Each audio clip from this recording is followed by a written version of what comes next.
Debate with Smrithi Paruthikad. താരതമ്യേന കൊള്ളാവുന്ന രാഷ്ട്രീയ പുരോഗമന മതനിരപേക്ഷ പരിസരമെന്ന് നമ്മുടെ നാടിനെക്കുറിച്ച് അഭിമാനിച്ച് അഭിരമിച്ചു കഴിയുന്ന കാലത്തിനു മുകളിൽ ഇരുട്ടു വീണു തുടങ്ങിയിട്ട് കുറച്ചു നാളുകളായി. പലതായും ഇന്നാട്ടിൽ കുത്തിത്തിരിപ്പുകളുടെ വിത്തെറിയാൻ ശ്രമിച്ചുകൊണ്ടിരിക്കുമ്പോൾ തടഞ്ഞിട്ട കൈകളിലും ചോർച്ച വന്നു തുടങ്ങിയിരിക്കുന്നു. കുറിവരച്ചും കുരിശുമാറിയിട്ടും തട്ടവും തൊപ്പിയുമിട്ടിട്ടും സ്കൂളുകളിൽ ചേർന്നിരുന്നവർ വളർന്നു വലുതായി. വടക്ക് വസ്ത്രത്തിന്റെ പേരിൽ തമ്മിൽ തല്ലുന്നവരെ നോക്കി എന്തിനാ മനുഷ്യരെ ഇങ്ങനെയൊക്കെയെന്ന് സഹതപിച്ചിരുന്ന നമുക്കിടയിലും വസ്ത്രം ചർച്ചയാവുകയാണ്, തർക്കമാവുകയാണ്, വാർത്തയാവുകയാണ്. കഷ്ടം.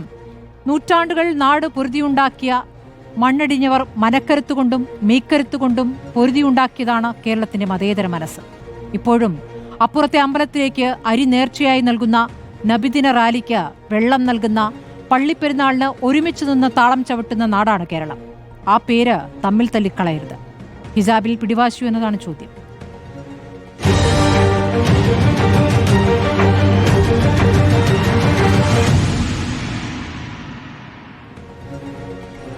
അൽമായ മുന്നേറ്റം പ്രതിനിധി ഷൈജു ആന്റണി, ഇടത് സഹയാത്രികൻ റിജി ലൂക്കോസ്, സാമൂഹ്യ നിരീക്ഷകൻ സണ്ണി എം കപ്പിക്കാട്, രാഷ്ട്രീയ നിരീക്ഷകൻ ഡോക്ടർ എം എൻ കാരശ്ശേരി എന്നിവരാണ് ചർച്ചയിലുള്ളത്.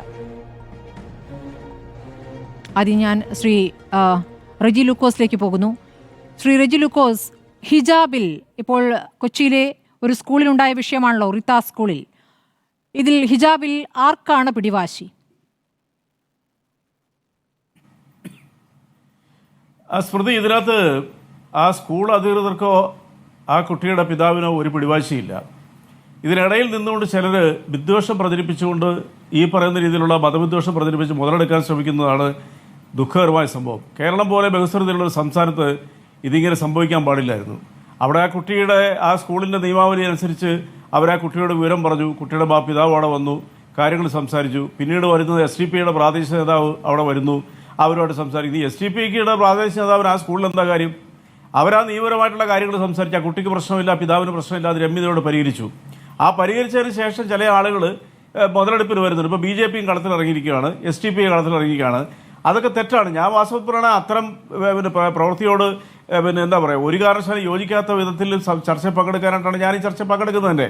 നമ്മുടെ കേരളത്തിൽ ഇത് വിലപ്പോകത്തില്ല. ഇപ്പോൾ ഞാനൊരു ഉദാഹരണം പറയാം. കഴിഞ്ഞ നബിദിനം ഓണത്തിൻ്റെ ഒന്നായിരുന്നു. അന്ന് കാസർഗോഡ് ഒരു ക്ഷേത്രത്തിൽ, ഞാനിപ്പോൾ അതിൻ്റെ യൂട്യൂബിൽ അത് മുഴുവൻ ഞാൻ എടുത്ത് നോക്കുകയാണ്. ആ ക്ഷേത്രത്തിൽ നബിദിന റാലി നടന്നപ്പോൾ ആ ക്ഷേത്രത്തിന് ഫ്രണ്ടിൽ ആ ക്ഷേത്ര ഭാരവാഹികളുടെ അംഗീകാരത്തോടുകൂടി കുട്ടികളിൽ നിന്ന് അവരെ സല്യൂട്ട് ചെയ്യുകയും അവർക്ക് വെള്ളം കൊടുക്കുകയും ചെയ്തു. അങ്ങനെയൊരു നാടാണ് കേരളം. അവിടെ അങ്ങനെ ഒരു കേരളത്തിൽ ഇതുപോലത്തെ വിദ്വേഷങ്ങൾ പ്രചരിപ്പിച്ചുകൊണ്ട് മുതലെടുക്കാൻ ആര് ശ്രമിച്ചാലും കേരളത്തിലെ വിജയിക്കത്തില്ല, ഒരു സംശയമില്ല കാര്യത്തിൽ. അനാവശ്യമായ കാര്യങ്ങളിൽ എനിക്ക് തോന്നുന്നു മാധ്യമങ്ങൾ പോലും ഈ വിഷയം കണ്ടടയ്ക്കണം. കാരണം ഈ പ്രശ്നം പരിഹരിച്ച ഒരു പ്രശ്നമാണ്. അതിനുശേഷം അവിടെ വന്ന് മുതലെടുപ്പ് നടക്കുകയും അവർ പല രീതിയിലുള്ള വ്യാഖ്യാനങ്ങൾ നടത്തുകയൊക്കെ ചെയ്യുന്നത് കേരളം ഒരിക്കലും അംഗീകരിക്കുകയാണെന്ന് ഞാൻ ആവർത്തിച്ച് പറയുന്നത്. അതിനുള്ള അവസരം കൊടുക്കാൻ പാടില്ല. മാധ്യമങ്ങൾ എല്ലാവരുടെയും കാര്യം അറിയില്ല. മാധ്യമങ്ങൾ അത് സംയമനത്തോടു കൂടിയും അത് പരിഹരിക്കണമെന്ന ബോധ്യത്തോടും കൂടി തന്നെയാണ് ഈ വിഷയം ചർച്ചയ്ക്കെടുത്തതും ആളുകളുടെ പ്രതികരണങ്ങൾ എടുത്തതും എന്നാണ് മനസ്സിലാക്കാനാകുന്നത്. ഏതായാലും ഞങ്ങൾ അങ്ങനെയാണ് ചെയ്തിട്ടുള്ളത്, ആ കാര്യം ഉറപ്പിക്കാം. പക്ഷേ ഇക്കാര്യത്തിൽ അങ്ങ് പറഞ്ഞല്ലോ പരിഹരിച്ചു എന്ന്. ആ കുട്ടി ഇപ്പോഴും സ്കൂളിൽ വന്നിട്ടില്ല. ശ്രീ റിജി ലൂക്കോസ്, അല്ല, തീർച്ചയായിട്ടും ഞാൻ മാധ്യമങ്ങളെ അടങ്കലെ കുറ്റപ്പെടുത്തിയതല്ല. കാരണം ഒരു തീപ്പൊരി മതി ചില പ്രശ്നങ്ങൾ ഉണ്ടാക്കാറുണ്ട്. കേരളത്തിൽ ആ തീപ്പൊരി ഒന്നും ആളിക്കെത്തിയാൽ അത് കേരളത്തിൻ്റെ സംസ്കാരത. ആ കുട്ടി സ്കൂളിൽ വരാത്തതിൻ്റെ കാരണം ആ പിതാവ് മാധ്യമങ്ങളോട് തന്നെ പറഞ്ഞു, ആ കുട്ടിക്ക് ശാരീരിക പ്രശ്നമുണ്ട്, അവിടെ ഒരു മരണം സംബന്ധിച്ചുള്ള 1-2 ദിവസത്തേക്ക് അവധി എടുത്തിരിക്കുകയാണ് എന്നാ പറഞ്ഞത്. അതിപ്പോൾ ആ സ്വാഭാവികമായിട്ട് ഏത് കുട്ടികൾക്കായാലും ഉണ്ടാകുന്ന കാര്യമുള്ളൂ. അതിൻ്റെ പേരിൽ എന്തിനാണ് നമ്മൾ ഇതിനെക്കുറിച്ച് ഇങ്ങനെ വ്യാഖ്യാനിക്കുന്നത്? കുട്ടീനെ അവർ പുറത്ത് വിട്ടിട്ടില്ല, കുട്ടിയോടുള്ള ഒരു നീരസം ആ സ്കൂൾ അധികൃതർ കാണിച്ചിട്ടില്ല. അങ്ങനെയുള്ള സ്കൂളൊന്നും അല്ല ഈ സിസ്റ്റേഴ്സ് നടത്തുന്ന സ്കൂൾ. അവരൊക്കെ എല്ലാം, ഞാനൊരു 10ാം ക്ലാസ് വരെ കന്യാസ്ത്രീകൾ നടത്തുന്ന സ്കൂളിൽ പഠിച്ചിട്ടാണ്. അവിടെയെങ്കിലും ഒരു ജാതി വേർതിരിവോ ഏതെങ്കിലും ഡിസ്ക്രിമിനേഷൻ ഒന്നും അവരുടെ ഭാഗത്തുനിന്ന് ഉണ്ടാകത്തില്ല. അവർ ത്യാഗപൂർണ്ണമായ രീതിയിൽ ഈ വിദ്യാഭ്യാസത്തിനെയും സേവനത്തെയും കാണുന്നവരാ. അപ്പോൾ അതുകൊണ്ട് അവരുടെ ഭാഗത്തു നിന്നൊരു വീഴ്ച വന്നു എന്നുള്ള വ്യാഖ്യാനങ്ങൾക്ക് ഇതില്ല. അപ്പോൾ നിങ്ങൾ എന്നോട് ചോദിക്കും വിദ്യാഭ്യാസ മന്ത്രി അത് പറഞ്ഞല്ലോ എന്ന്. വിദ്യാഭ്യാസ മന്ത്രി പറഞ്ഞത് എന്താ? വിദ്യാഭ്യാസ മന്ത്രി അതിൻ്റെ നിയമപരമായ കാര്യങ്ങൾ പറഞ്ഞു. അദ്ദേഹം സംസാരിച്ചതിന് ശേഷം അദ്ദേഹം 3 മണിക്ക് പത്രക്കാരെ കണ്ടതിന് ശേഷം ഏതാണ്ട് ഈവനിങ്ങിലാണ് ഈ പ്രശ്നം ഒത്തുതീർന്നത്. അവിടുത്തെ സാമൂഹ്യ പ്രവർത്തകരെല്ലാം ബന്ധപ്പെട്ട് സംസാരിച്ചപ്പോൾ അവർക്ക് പ്രശ്നമില്ല, കുട്ടിയുടെ പിതാവിനും പ്രശ്നമില്ല. പിതാവ് പറഞ്ഞു എൻ്റെ കുട്ടി അവിടുത്തെ യൂണിഫോമിന് എന്താണ് നിഷ്കർഷിക്കുന്നത് അതനുസരിച്ച് എൻ്റെ കുട്ടി സ്കൂളിൽ വരും എന്ന് പറഞ്ഞു. ഇപ്പോഴത്തെ പ്രശ്നം എന്താ? സ്കൂളിൽ വരാത്തതാണ്. ആ വരാത്തതാ പിതാവ് ഇന്ന് മാധ്യമങ്ങളോട് വിശദീകരിച്ചു. അദ്ദേഹത്തിൻ്റെ ബൈറ്റ് തന്നെ വന്നു, എൻ്റെ മോൾക്ക് സുഖമില്ലാത്തതിൻ്റെ പേരിലാണ് വരാത്തത്, പിന്നെ ഒരു മരണവും സംഭവിച്ചിട്ടുണ്ട്. അതിനെ നമ്മൾ എന്തിനാണ് ഇതിനെ വളച്ചു കെട്ടി ഈ കാര്യത്തിൽ വ്യാഖ്യാനിക്കണമെന്നല്ല. ഞാൻ സ്മൃതിയോടായിട്ട് പറഞ്ഞല്ല, സ്മൃതിയൊന്നും ആ രീതിയിൽ ചെയ്യുന്നൊരു മാധ്യമപ്രവർത്തനം എനിക്ക് വളരെയധികം ബോധ്യമുള്ള ഒരാളാണ്. അത് പറഞ്ഞാൽ എനിക്ക് മടിയൊന്നുമില്ല. പക്ഷെ ചിലർ ഇതിനകത്ത് കലക്കവെള്ളത്തിൽ മീൻ പിടിക്കാൻ പറ്റുമെന്നും പറഞ്ഞുകൊണ്ട് ഇറങ്ങിയിട്ടുണ്ട്. അവരൊന്നും കേരളത്തിന് ബലപ്പോകത്തില്ല. ഉത്തരേന്ത്യയല്ല കേരളം. അങ്ങനെ ആയുധം കൊടുക്കുന്നത് ആര് എന്ന ചോദ്യമുണ്ട്. കാരണം ഇന്ന് മന്ത്രി പ്രതികരിക്കുമ്പോഴും ഇത് രാഷ്ട്രീയവൽക്കരിക്കാൻ ആ സ്കൂൾ മാനേജ്മെന്റ് ശ്രമിക്കുന്നു എന്ന് പറയുന്നു. മാത്രമല്ല, ഈ വിഷയം ഉണ്ടായ ഘട്ടത്തിൽ തന്നെ ദീപിക മുഖപ്രസംഗം എഴുതുന്നു. അതോടൊപ്പം സഭയുടെ ഭാഗത്തുനിന്നും അതിരൂക്ഷമായ പ്രതികരണങ്ങൾ ഒരു ഘട്ടത്തിലേക്ക് വരുന്നു. ഒരു കുട്ടിയുടെ ഹിജാബ് വിഷയമാണ് എന്ന് ഓർക്കണം. ഇത് നേരത്തെയും ഉണ്ടായിട്ടുള്ളതാണ്. കേരളത്തിൽ നടാടെയല്ല, 2018 സമാനമായ ഒരു കുട്ടിയുടെ ഹിജാബ് വിഷയം തലസ്ഥാനത്തുണ്ടായതാണ്. അന്ന് കോടതി ഉത്തരവുണ്ട്. അപ്പോൾ ആ കോടതി ഉത്തരവിൻ്റെ അടിസ്ഥാനത്തിലാണ് ഞങ്ങളുടെ നിലപാട് ശരിയാണെന്ന് ആ സ്കൂൾ വാദിക്കുന്നത്. ഒരു പക്ഷേ നിയമപരമായി അത് ശരിയായിരിക്കും. ഡോക്ടർ എം എൻ കാരശ്ശേരി, ഒരു കുട്ടിക്ക് ആ കുട്ടിയുടെ മതവിശ്വാസവുമായി ബന്ധപ്പെട്ട് ഹിജാബ് ധരിക്കണമെന്ന് തോന്നുന്നു. ഹിജാബ് ധരിച്ച് യൂണിഫോമിൽ തന്നെയാണ് ഹിജാബ് ധരിച്ച് സ്കൂളിലേക്ക് എത്തുന്നു. ഇപ്പോൾ ശ്രീ റെജി ലൂക്കോസ് പറഞ്ഞതുപോലെ ഞാനും ഒരു കോൺവെന്റ് സ്കൂളിൽ തന്നെയാണ് പഠിച്ചത്. കന്യാസ്ത്രീകൾ നടത്തുന്ന സ്കൂളാണ്. അവിടെയും മുസ്ലിം കുട്ടികൾ പഠിക്കുമ്പോൾ ചിലരെങ്കിലും, എല്ലാവരുമില്ല, ചിലർക്കെങ്കിലും തട്ടം ഉപയോഗിക്കണമെന്ന ആവശ്യം മുന്നോട്ട് വയ്ക്കുമ്പോൾ അവർക്ക് സ്കൂൾ യൂണിഫോമിൻ്റെ കളറിലുള്ള തട്ടം ഉപയോഗിക്കാം, പാവാടയുടെ ഇറക്കം കുറച്ചുകൂടി നീളത്തിലാക്കാം എന്ന് അവർക്ക് അനുവദിച്ചു കൊടുക്കുന്നുണ്ട്. അങ്ങനെ അനുവദിച്ചു കൊടുത്തിരുന്ന ഒരു കാലത്തിൽ നിന്നാണ് നമ്മളിവിടേക്ക് എത്തുന്നത്. ഞങ്ങളുടെ യൂണിഫോമിൽ ഒരു തരി പോലും വെള്ളം ചേർക്കാൻ അനുവദിക്കില്ല എന്ന് പറയുമ്പോൾ തട്ടമിട്ട ഒരു കുട്ടി അവിടെ പഠിക്കേണ്ടതില്ല എന്ന തീരുമാനമെടുക്കുമ്പോൾ അതിനെ എങ്ങനെയാണ് കാണേണ്ടത് ശ്രീ കാരശ്ശേരി മാഷ്?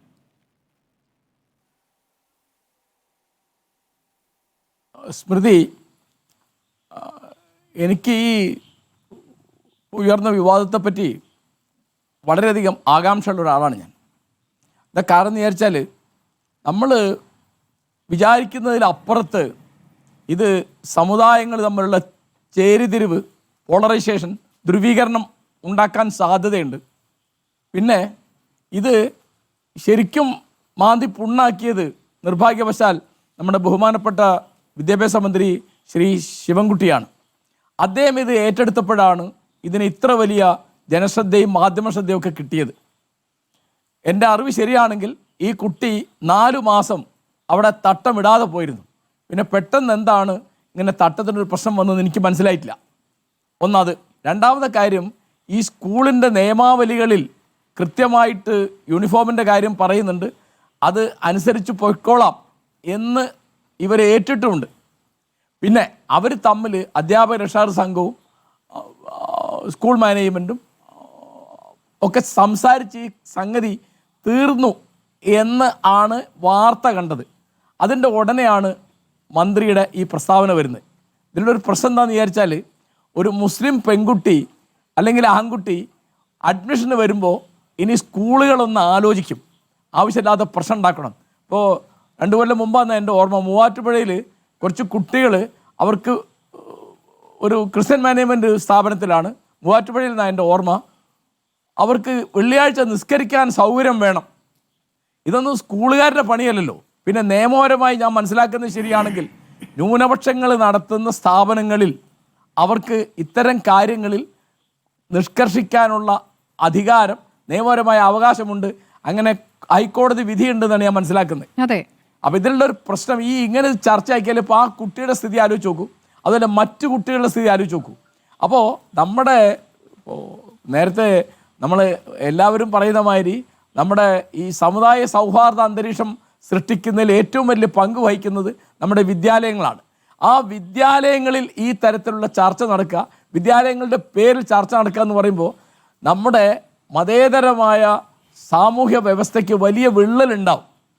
ഇവിടെ എല്ലാവരും ഒരു സ്കൂളിൽ പഠിക്കുന്നു, എല്ലാവരും ഒരു ഭാഷ സംസാരിക്കുന്നു, എല്ലാവരും ഒരേ പാഠ്യപദ്ധതിയിൽ പഠിക്കുന്നു, ഒരേ അധ്യാപകരുടെയോ അധ്യാപികമാരുടെയോ വിദ്യാർത്ഥികളായിരിക്കുന്നു, ഒന്നിച്ച് കളിക്കുന്നു, ഒന്നിച്ച് കുളിക്കുന്നു, ഒന്നിച്ച് ഊണ് കഴിക്കുന്നു. ഇങ്ങനെ ഈ ഒരു വളർച്ചയിലാണ് മറ്റ് സംസ്ഥാനങ്ങളിൽ കാണാത്ത അളവിലുള്ള സമുദായ സൗഹാർദ്ദം കേരളത്തിലുണ്ടായത്. അപ്പോൾ ഇത് ഇങ്ങനെ മാന്തി പുണ്ണാക്കുന്ന ഒരു പണി, ആവശ്യമില്ലാതെ ചർച്ച ഉണ്ടാക്കുന്ന ഒരു പണി ആരും എടുക്കാൻ പാടില്ല. പിന്നെ എനിക്ക് എപ്പോഴുള്ള പ്രശ്നം എന്താണെന്ന് വിചാരിച്ചാൽ, ഇതൊക്കെ മുസ്ലിം പെൺകുട്ടികളുടെ ഉന്നത വിദ്യാഭ്യാസത്തെ ബാധിക്കുമല്ലോ എന്നാണ്. കാരണം അങ്ങനെയാണെങ്കിൽ പോണ്ട എന്ന തരത്തിൽ ആ സ്ത്രീ വിദ്യാഭ്യാസം തന്നെ മുടക്കുന്ന തരത്തിലേക്ക്, അതായത് ഏറ്റവും പ്രധാനപ്പെട്ട കാര്യം തട്ടമാണ്, വിദ്യാഭ്യാസമല്ല എന്നായി പോകാൻ പാടില്ല. അപ്പോൾ ഈ തരത്തിലൊക്കെയുള്ള പരസ്പരം മനസ്സിലാക്കിയുള്ള ഒരു ചർച്ചയും സമന്വയവും സമവായവും ഒക്കെ ഉണ്ടാക്കാൻ സാധിക്കുന്ന ഒരു കാര്യം ഇങ്ങനെ നമ്മൾ 2-3 ദിവസമായിട്ട് നിരന്തരം പത്രങ്ങളിലും ചാനലുകളിലും ചർച്ച ചെയ്യുക, അതൊക്കെ ശരിക്കും നമ്മുടെ വിദ്യാർത്ഥികളെ, നമ്മുടെ അധ്യാപികമാരെ, നമ്മുടെ വിദ്യാലയ അന്തരീക്ഷത്തെ വളരെയധികം ചേരിതിരിലേക്ക് കൊണ്ടുപോകും എന്നുള്ളത് യാതൊരു സംശയമില്ല. അത് വലിയ കഷ്ടമാണ്. ഇത്തരം മതമൗലികവാദത്തിൻ്റെ വാശികൾ ഇറങ്ങേണ്ട ഒരു സ്ഥലമല്ല വിദ്യാലയം എന്നാണ് ഞാൻ വിചാരിക്കുന്നത്. അപ്പോൾ തട്ടം ഇടണം എന്നുണ്ടെങ്കിൽ അത് കളർ അനുസരിച്ച് ഇടാൻ സൗകര്യമുണ്ടെങ്കിൽ ഇടുക, ഇല്ലെങ്കിൽ അത് വലിയ വിഷയമല്ല എന്ന തരത്തിൽ അതിനോട് രാജിയാവാനുള്ള ഒരു ഹൃദയവിശാലതയും എല്ലാ വിഭാഗത്തു നിന്നും ഉണ്ടാവേണ്ടതാണ്. അതാണ് തട്ടമിട്ടവർ എല്ലാവരും ഒരുമിച്ച് ഒരു സ്കൂളിൽ പഠിച്ചാൽ മതി എന്ന രൂപത്തിലേക്ക് അത് മാറുമോ എന്നൊരു ആശങ്കയാണല്ലോ മാഷിപ്പോൾ പ്രകടിപ്പിക്കുന്നത്. അവിടെ ഒരു വിവേകം, സഹിഷ്ണുത തുടങ്ങിയ കാര്യങ്ങളുണ്ടല്ലോ. ഷൈജു ആന്റണി, അങ്ങ് അൽമായ മുന്നേറ്റത്തിന്റെ പ്രതിനിധിയാണ്. അങ്ങ് പല ചർച്ചകളിലും കാസ എന്നൊരു സംവിധാനം വളർന്നു വരുന്നതിൽ ആശങ്ക പ്രകടിപ്പിച്ചിട്ടുള്ള വ്യക്തിയാണ്. ഇപ്പോൾ നോക്കൂ, ഇതിൽ ആരൊക്കെയാണ് നേട്ടം കൊയ്യാൻ പ്രതികരണങ്ങളുമായി രംഗത്ത് വരുന്നത്? PTA പ്രസിഡന്റിന്റെ താല്പര്യം ചില രൂപത്തിലാണ് എന്നുള്ള സംശയങ്ങൾ വരികയാണ്. അപ്പുറത്ത് SDPയും അത് മുതലെടുക്കാനുള്ള ശ്രമങ്ങൾ നടത്തുന്നു എന്നുള്ള വിവരങ്ങൾ നമുക്ക് ലഭിക്കുകയാണ്. ഒരു കുട്ടി വിദ്യാഭ്യാസത്തിന് അവിടേക്ക് ചേരുന്നു, അവിടെ പഠിക്കുമ്പോൾ ഒരു ഹിജാബ് ധരിച്ചു എന്നതുകൊണ്ട്, അതേ യൂണിഫോമിൽ കളറിലുള്ള തന്നെയായിരിക്കും, അത് ധരിച്ചു എന്നതുകൊണ്ട് ആ കുട്ടി അവിടെ പഠിക്കേണ്ടതില്ല എന്നൊരു തീരുമാനത്തിലേക്ക് പോകുന്നത് ശരിയാണോ? അങ്ങനെയാണെങ്കിൽ മാത്രം ഇങ്ങോട്ട് വന്നാൽ മതി എന്ന് പറയുന്നത് എത്രത്തോളം ശരിയാണ്? സ്മൃതി, ഇതിനെ വളരെ നിസ്സാരവൽക്കരിച്ച് ഈ തരത്തിൽ കാണാൻ പറ്റും എന്ന് ഞാൻ കരുതുന്നില്ല. ഇതിൻ്റെ ഒരു പ്രശ്നം എന്താണെന്ന് വെച്ചാൽ, ന്യൂനപക്ഷങ്ങൾ സ്കൂള് നടത്തുന്ന സമയത്ത് ഇന്ത്യൻ ഭരണഘടനയുടെ ആർട്ടിക്കിൾ 30 അതിനൊരു സംരക്ഷണം കൊടുത്തിട്ടുണ്ട്. അതിനകത്ത് പറയുന്നത് right to establish and administer minority groups have the right to set up and manage their own educational institutions എന്നാണ്. അവർക്ക് സ്വന്തമായി എഡ്യൂക്കേഷണൽ ഇൻസ്റ്റിറ്റ്യൂഷൻ നടത്താനും അത് മാനേജ് ചെയ്യാനും അതിനു വേണ്ടുന്ന റൂൾസ് ആൻഡ് റെഗുലേഷൻസ് ഉണ്ടാക്കാനും അവരുടെ കൾച്ചറിനും അവരുടെ സംസ്കാരത്തിനും ഒക്കെ ചേരുന്ന തരത്തിൽ ഉണ്ടാക്കാനുമുള്ള ഒരവകാശം അതാത് മൈനോറിറ്റി എഡ്യൂക്കേഷണൽ ഇൻസ്റ്റിറ്റ്യൂഷൻസിന് കൊടുത്തതായി ഭരണഘടന എന്ന് പറയുന്നുണ്ട്. അപ്പോൾ വളരെ കൃത്യമായി അങ്ങനെ ഇരിക്കുന്ന ഒരു സമയത്ത് ആ ഒരു സ്കൂളിൽ ഒരു കോഡ് ഓഫ് കണ്ടക്ട് ഉണ്ട്. ആ കോഡ് ഓഫ് കണ്ടക്ട് വയലേറ്റ് ചെയ്ത് ഒരു പെർമിഷൻ കൊടുക്കാമെന്നാണ് ഇപ്പോൾ നമ്മൾ പൊതുവേ പറയുന്ന ഒരു സാധനം. ഇവിടുത്തെ പ്രശ്നം എന്താണെന്ന് വെച്ചാൽ, ഈ വയലേഷൻ ആര് ലൈനിടും? എവിടം വെച്ച് ഈ വയലേഷൻ നിൽക്കും? ഇത് നമുക്ക് പറയാൻ പറ്റില്ല. ഇതൊരു വയലേഷനാണ്. അപ്പോൾ ഇന്ന് ഹിജാബ് ധരിക്കാൻ വയലേഷൻ കൊടുത്തു, നാളെ നിക്കാബ് ധരിക്കാൻ വയലേഷൻ കൊടുക്കണമോ, നാളെ ഫുൾ സ്ലീവ് ഇടാൻ വയലേഷൻ കൊടുക്കണമോ, ഏതൊക്കെ നാളെ ഒരു നിസ്കരിക്കാൻ ഒരു മുറി കൊടുക്കാൻ വയലേഷൻ കൊടുക്കണമോ, ഏതെല്ലാം എവിടെയാണ് ഇതിനൊരു ലൈൻ ഡ്രോ ചെയ്യുക? ആരാണ് ലൈൻ ഡ്രോ ചെയ്യുക? അതിനേക്കാൾ ഏറ്റവും നല്ലത് അങ്ങനെ ഒരു വയലേഷൻ കൊടുക്കാൻ അനുവദിക്കാതിരിക്കുകയല്ലേ. ഇനി ഞാൻ വളരെ സിമ്പിളായിട്ടൊരു കാര്യം ചോദിക്കാം. ഇവിടുത്തെ പ്രശ്നം എന്താണ്? ഇവിടുത്തെ പ്രശ്നം ഈ കുട്ടി ഹിജാബ് ധരിക്കാൻ ആവശ്യപ്പെട്ടു എന്നുള്ളത് ആ കുട്ടിയുടെ വിശ്വാസത്തിൻ്റെ ഭാഗമാണോ? അതൊരു എസെൻഷ്യൽ റൈറ്റ് അല്ല എന്ന് സ്മൃതിക്കും അറിയാം, ഈ പാനലിലിരിക്കുന്ന എല്ലാവർക്കും അറിയാം. അതൊരു എസെൻഷ്യൽ റൈറ്റ് അല്ല. അങ്ങനെ ഒരു എസെൻഷ്യൽ റൈറ്റ് ആണെന്ന് ഇന്ത്യൻ കോൺസ്റ്റിറ്റ്യൂഷൻ പറഞ്ഞിട്ടില്ല. അല്ലെങ്കിൽ ഇതുവരെ ഒരു കോടതി ഉത്തരവിലും ഇതൊരു എസെൻഷ്യൽ മതാചാരപ്രകാരം വസ്ത്രം ധരിക്കുന്നതും മൗലികാവകാശങ്ങളുടെ ഭാഗമാണ് എന്ന് 2016 സുപ്രീം കോടതി പറഞ്ഞിട്ടുണ്ട്. വ്യക്തി സ്വാതന്ത്ര്യത്തിന് മുകളിലാണ് പൊതു താല്പര്യമെന്ന് 2017 സുപ്രീം കോടതി വ്യക്തമാക്കിയിട്ടുണ്ട്. അത് രണ്ടും തമ്മിലുള്ള ഏറ്റുമുട്ടലാണ് ശ്രീ ഷൈജു ആന്റണി. അങ്ങ് എത്ര വാദിച്ചാലും കോടതി ഉത്തരവ് പ്രകാരം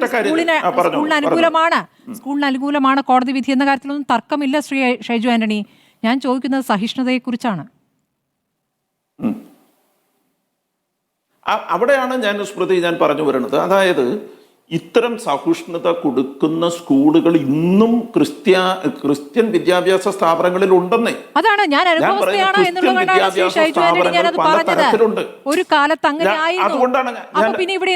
ഞാൻ സ്മൃതിയോട് അതാ പറയണേ. അതായത് സ്മൃതി ഒരു കാലത്ത് സ്മൃതി അവിടെ തെറ്റി. സ്മൃതി അങ്ങനെ പറയരുത്. ഒരു കാലത്ത് അങ്ങനെ ആയിരുന്നെന്നല്ല, അന്നും അത്തരം വിദ്യാഭ്യാസ സ്ഥാപനങ്ങളും എന്നാൽ മറ്റൊരു കരിക്കുലത്തിലൂടെ മറ്റൊരു തരത്തിൽ പഠിപ്പിക്കുന്ന വിദ്യാഭ്യാസ സ്ഥാപനങ്ങൾ അന്നും ഉണ്ട്, ഇന്നും ഉണ്ട്. അന്നും അത്തരം സ്ഥാപനങ്ങളുണ്ട്, ഇന്നും അത്തരം സ്ഥാപനങ്ങളുണ്ട്. അത്തരം സ്ഥാപനങ്ങളിൽ അതാകാവുന്ന സ്ഥാപനങ്ങളിൽ നമുക്ക് പഠിക്കാം.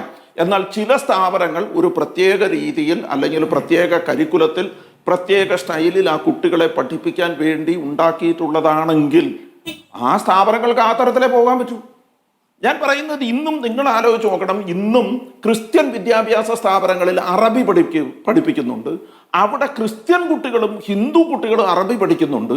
ഇന്ന് ക്രിസ്ത്യാനികൾക്കിടയിൽ നിത്യപൂജയുള്ള സ്കൂളുകളിൽ ക്രിസ്ത്യാനികൾ പഠിക്കുന്നുണ്ട്, ക്രിസ്ത്യൻ കുട്ടികൾ പഠിക്കുന്നുണ്ട്. ഇന്നും പല തരത്തിലുള്ള വിവിധ മതങ്ങൾ പഠിപ്പിക്കുന്ന സ്ഥാപനങ്ങളിലൊക്കെ, മൈനോറിറ്റി സ്ഥാപനങ്ങളിലൊക്കെ ക്രിസ്ത്യൻ കുട്ടികൾ പഠിപ്പിക്കുന്നുണ്ട്. ഇവിടെ ആർക്കും ഒരു സഹിഷ്ണുതയുടെ പ്രശ്നമില്ല. പക്ഷെ ഇവിടുത്തെ പ്രശ്നം ഇത് രാഷ്ട്രീയമാണ്, സഹിഷ്ണുതയുടെ പ്രശ്നമല്ല. This is A political agenda. ഏത് രാഷ്ട്രീയത്തെ കുറിച്ചാണ് ശ്രീ ഷൈജു ആന്റണി പറയുന്നത്? വിഷയം സമവായത്തിലൂടെ പരിഹരിക്കാൻ ശ്രമിച്ച ഹൈബി ഈഡൻ MP ഉണ്ട്. സർക്കാർ ഒരു കുട്ടിയുടെ വിദ്യാഭ്യാസത്തെയും അവരുടെ അവകാശങ്ങളെയും ലംഘിക്കാൻ അനുവദിക്കില്ല എന്ന് പറയുന്ന വിദ്യാഭ്യാസ മന്ത്രിയുണ്ട്. ഇവരാണോ രാഷ്ട്രീയം കളിച്ചത്? അല്ല, ഇതിനേക്കാളൊക്കെ അവരെല്ലാവരും പോയി ആ കുരുക്കി ചെന്ന് വീണതാണ്. രാഷ്ട്രീയം കളിച്ചത് ആരാണ്? രാഷ്ട്രീയം കളിച്ചത് SDPI. എന്താണ് സംഭവിച്ചത് നിങ്ങൾ ആലോചിച്ച് നോക്കി. ഒരു കുട്ടി ആ സ്കൂളിൽ ആദ്യമായി തട്ടമിട്ട് ചെല്ലുന്ന 2 ദിവസം ആർട്സ് ഫെസ്റ്റിവലാണ്, ക്ലാസ് ഇല്ല. 3-ാം ദിവസം ആ കുട്ടി സ്കൂളിൽ ചെല്ലുന്നു, അവിടുത്തെ പ്രയറിൽ പങ്കെടുക്കുന്നു. അതിനുശേഷം അവർ പറയുന്നു മാതാപിതാക്കൾ വിളിച്ചുകൊണ്ട് വരണം എന്ന് പറയുന്നു. മാതാപിതാക്കൾ വരുമ്പോൾ അവരോടൊപ്പം വരുന്നത് SDPIയുടെ ഒരു ഭാരവാഹിയാണ് എന്ന് പറഞ്ഞാൽ അത് ബോധപൂർവം നേരത്തെ കരുതിക്കൂട്ടി ചെയ്തൊരു കാര്യമാണ്. അപ്പൊ അങ്ങനെ കൃത്യമായി ഒരു ഡിവൈഡ് ഉണ്ടാക്കണമെന്ന് ആഗ്രഹിക്കുന്ന ഒരു മത തീവ്രവാദി ഗ്രൂപ്പാണ് SDPI. അവരുടെ ആഗ്രഹം തട്ടമിടേണ്ടവർ അല്ലെങ്കിൽ മുസ്ലിങ്ങൾ ക്രിസ്ത്യൻ വിദ്യാഭ്യാസ സ്ഥാപനങ്ങളിൽ പഠിക്കേണ്ടതാണ്. അവരങ്ങനെ ചെയ്തതിൻ്റെ ഉദാഹരണങ്ങൾ അനവധി ക്രിസ്ത്യൻ വിദ്യാഭ്യാസ സ്ഥാപനങ്ങളെ ചൂണ്ടിക്കാണിച്ച് നമുക്ക് പറയാൻ കഴിയും. കാരണം ഞാൻ അതിൻ്റെ ഉള്ളിൽ നിൽക്കുന്ന ആളായതുകൊണ്ട് പറയാം, അങ്ങനെ ചെയ്തതിൻ്റെ ഉദാഹരണങ്ങൾ പറയാൻ കഴിയും. സ്മൃതി നേരത്തെ 2018 തിരുവനന്തപുരത്തുണ്ടായ സംഭവം പറഞ്ഞു, നേരത്തെ നിർമ്മല കോളേജ് മൂവാറ്റുപുഴയിലുണ്ടായ സംഭവം പറഞ്ഞു, നിർമ്മല സ്കൂൾ ആലുവയിൽ ഈ വിഷയം ഉണ്ടായതാണ്. അന്ന് ഇത് കുത്തിപ്പൊക്കിയത് SDPI തന്നെയാണ്. ആലുവയിലുണ്ടായി അതേ വിഷയം ആലുവയിൽ ഉണ്ടായിട്ട് അവർ ചെയ്തത് എന്താണെന്നറിയാമോ? അവിടെ ടൗൺ ഹാളിൽ വലിയ പൊതുസമ്മേളനം വിളിച്ചു തീർത്ത് ഈ സ്കൂളിൽ കുട്ടികളെ പഠിപ്പിക്കരുത് എന്ന് പ്രചരിപ്പിക്കുകയായിരുന്നു. അതിൻ്റെ അനന്തരഫലം എന്താണ്? ഇന്ന് ആ സ്കൂളിൽ മുസ്ലിം കുട്ടികൾ വളരെ നാമമാത്രമായി ചുരുങ്ങി. ഞാൻ പറഞ്ഞത് അങ്ങനെ മത തീവ്രവാദത്തിലൂടെ മാത്രം അല്ലെങ്കിൽ ഇങ്ങനത്തെ സ്കൂളുകളിൽ മാത്രം മുസ്ലിം കുട്ടികൾ പഠിച്ചാൽ മതി എന്ന് തീരുമാനിക്കുന്ന ഒരു മുസ്ലിം സംഘടന ഇസ്ലാമിന്റെ ഉള്ളിലുണ്ട്. ആ സംഘടനയുടെ സംഘടനയെ പരാജയപ്പെടുത്താനുള്ള മാർഗം എന്താണ്? ആ കുട്ടി ഹിജാബ് വരട്ടെ എന്നൊരു തീരുമാനം ആ ഘട്ടത്തിൽ എടുക്കുകയാണെങ്കിൽ അതിന് തീ പകരുന്ന നടപടികൾ സഭയുടെ ഭാഗത്തുനിന്നും ഉണ്ടായില്ലേ ശ്രീ ഷൈജു ആന്റണി? എന്തിനാണ് ദീപികയിൽ അങ്ങനെ ഒരു മുഖപ്രസംഗം? എന്തിനാണ് സഭയുടെ പ്രതികരണം വേറെ രൂപത്തിൽ വരുന്നത്? ആ പ്രതികരണം അല്ല, ഞാൻ ഒന്ന് പൂർത്തിയാക്കട്ടെ ശ്രീ ഷൈജു ആന്റണി ഒന്ന് പൂർത്തിയാക്കട്ടെ. ഈ മുതലെടുപ്പുകാരിൽ വേറെയും ഉണ്ടല്ലോ. കാരണം ക്രിസ്ത്യൻ മുസ്ലിം ഡിവിഷൻ ഉണ്ടാക്കുക എന്ന ലക്ഷ്യത്തോടു കൂടി പ്രവർത്തിക്കുന്നവർ ഇവിടെ നന്നായി വിജയിച്ചു വരുന്ന ഒരു ഘട്ടം കൂടിയാണ്.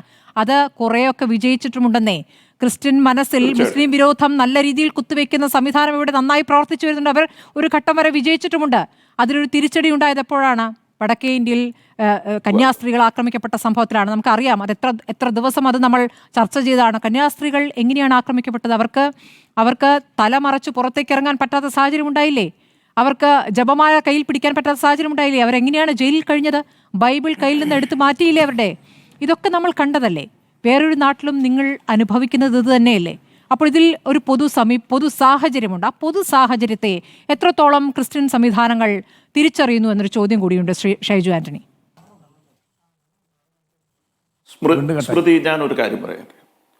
ഇവിടെ ഈ തട്ടമിട്ട് വരുന്നത് അങ്ങനെ ഒരു വയലേഷൻ പെർമിറ്റ് ചെയ്ത സ്കൂളുകളുണ്ട്. ആ സ്കൂളുകളിൽ അടുത്ത ഘട്ടത്തിൽ 1 കൊല്ലം കഴിഞ്ഞോ അല്ലെങ്കിൽ 2 കൊല്ലം കഴിഞ്ഞോ ചെന്നിട്ട് ഫുൾ സ്ലീവ് ഇടാൻ അനുവാദം ചോദിക്കുകയാണ്.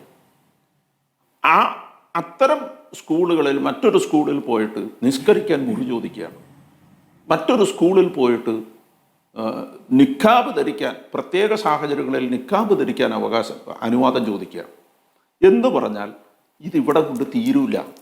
തട്ടമിട്ടോളൂ എന്ന് പറഞ്ഞാൽ തീരുന്ന പ്രശ്നമല്ല ഇത് ആ സ്കൂളിന് ഒരു വയലേഷൻ അനുവദിച്ചാൽ ആ വയലേഷൻ നിരന്തരമായി അനുവദിക്കേണ്ടി വരും. ഇവിടുത്തെ പ്രശ്നം എന്താണെന്നറിയോ? നേരത്തെ സ്മൃതി പറഞ്ഞതാണ് അതിൻ്റെ ശരി. അതായത് ക്രിസ്ത്യാനികൾ നോർത്ത് ഇന്ത്യയിൽ വല്ലാതെ അരക്ഷിതരാണ്. അവർക്കവിടെ ജീവിക്കാൻ പറ്റുന്നില്ല. അവരെ RSSകാർ തലങ്ങും വിലങ്ങും എല്ലാ തരത്തിലും ഇട്ട് ഓടിക്കുകയാണ്. അവർക്ക് ജീവിക്കാൻ പറ്റാത്ത ഒരു അരക്ഷിതത്വമുണ്ട്. ആ അരക്ഷിതത്വത്തിനിടയിൽ അവർ കണ്ടെത്തുന്ന മാർഗം എന്ന് പറയുന്നത് അവരെ ഒരുമിപ്പിക്കുക എന്നുള്ളതാണ്. ഈ അരക്ഷിതരായ ക്രിസ്ത്യാനികളെ മുഴുവൻ ഒരുമിപ്പിക്കുക, ഒന്നിച്ചു നിൽക്കാനുള്ള ഒരു പ്രേരണ അവർക്കുണ്ടാക്കി കൊടുക്കുക എന്നുള്ളതാണ്. അതേ അവസ്ഥയിൽ RSSകാർ കേരളത്തിലെ മുസ്ലിങ്ങളെ കൊണ്ടുപോയി എത്തിച്ചു. അവരിന്ന് കേരളത്തിൽ അരക്ഷിതരാണ്. അപ്പോൾ അതിനകത്തെ തീവ്ര നിലപാടുള്ള ആളുകൾ വിചാരിക്കുന്നത് ഇത്തരം മത ചിഹ്നങ്ങളുടെ പേര് പറഞ്ഞ് ഇവരെ ഒന്നിപ്പിച്ച് നിർത്തുക എന്നുള്ളതാണ്. അങ്ങനെ ഒരു ആവശ്യം അവർക്കുള്ളത് കൊണ്ടാണ് അവരിങ്ങനെ ഒരു കാര്യം ചെയ്യുന്നത്. കേരളത്തിൽ ക്രിസ്ത്യാനികൾക്ക് പ്രത്യേകിച്ച് ഇങ്ങനത്തെ ഒരു സാഹചര്യമില്ല. എന്നാൽ നിങ്ങൾ ഇവിടെ നിന്ന് നോർത്ത് ഇന്ത്യയിലേക്ക് പൊക്കോ, അവിടെ എന്താണ് സംഭവിക്കുന്നത്? അവിടെ ഞായറാഴ്ച പള്ളിയിൽ കുർബാനയ്ക്ക് പോകാൻ പോലും ആളുകൾ ഒരുമിച്ച് പോകുന്ന ഒരു സാഹചര്യം ഉണ്ടാകും. വലിയ ബുദ്ധിമുട്ടിയാണ് ഞായറാഴ്ചകളിൽ പോലും പള്ളിയിൽ പോകാൻ പറ്റുന്നത്. അപ്പോൾ എന്താണ് ശ്രീ ഷൈജു ആന്റണി, ഞങ്ങളും നിങ്ങളും ഒരുപോലെയാണ്, ഒരു തരത്തിൽ ഈ ഇന്ത്യ മഹാരാജ്യത്തെ പൊതു സാഹചര്യത്തിൽ ഞങ്ങളും നിങ്ങളും ഒരുപോലെയാണ് എന്ന തിരിച്ചറിവ് എത്രത്തോളം ഉണ്ടാകുന്നുണ്ട്? ആ തിരിച്ചറിവില്ലല്ലോ. ഇവിടെ ഞങ്ങൾ അല്പം കൂടി മുകളിലാണ് എന്നൊരു ബോധ്യത്തോടു കൂടി, അല്ലെങ്കിൽ തെറ്റിദ്ധാരണയിലാണ് പലപ്പോഴും പ്രതികരണങ്ങൾ വരുന്നത്. അത് അങ്ങ് പറഞ്ഞതുപോലെ അത് നന്നായി ദുരുപയോഗം ചെയ്യുന്നവർ പുറത്തുണ്ട്. അത് SDPI മാത്രമല്ല എന്ന് അങ്ങേക്ക് അറിയാമല്ലോ. എവിടെയൊക്കെയാണ് പ്രതികരണങ്ങൾ സാമ്യം വരുന്നത് അങ്ങ് കേട്ടതല്ലേ തുടക്കത്തിൽ? SDPI മാത്രമല്ല, ഞങ്ങളുടെ കൂട്ടത്തിൽ കാസയില്ലേ? അങ്ങനെയെങ്കിൽ ആ PTA പ്രസിഡന്റിന്റെ രാഷ്ട്രീയം അങ്ങ് പരിശോധിക്കൂ. അടുത്ത ബന്ധം അങ്ങേക്കുള്ളപ്പോൾ ഇതിങ്ങനെ വലുതാക്കുന്നതിൽ PTA പ്രസിഡന്റ് പങ്കുണ്ടോ എന്ന് കൂടി അങ്ങ് പരിശോധിക്കൂ.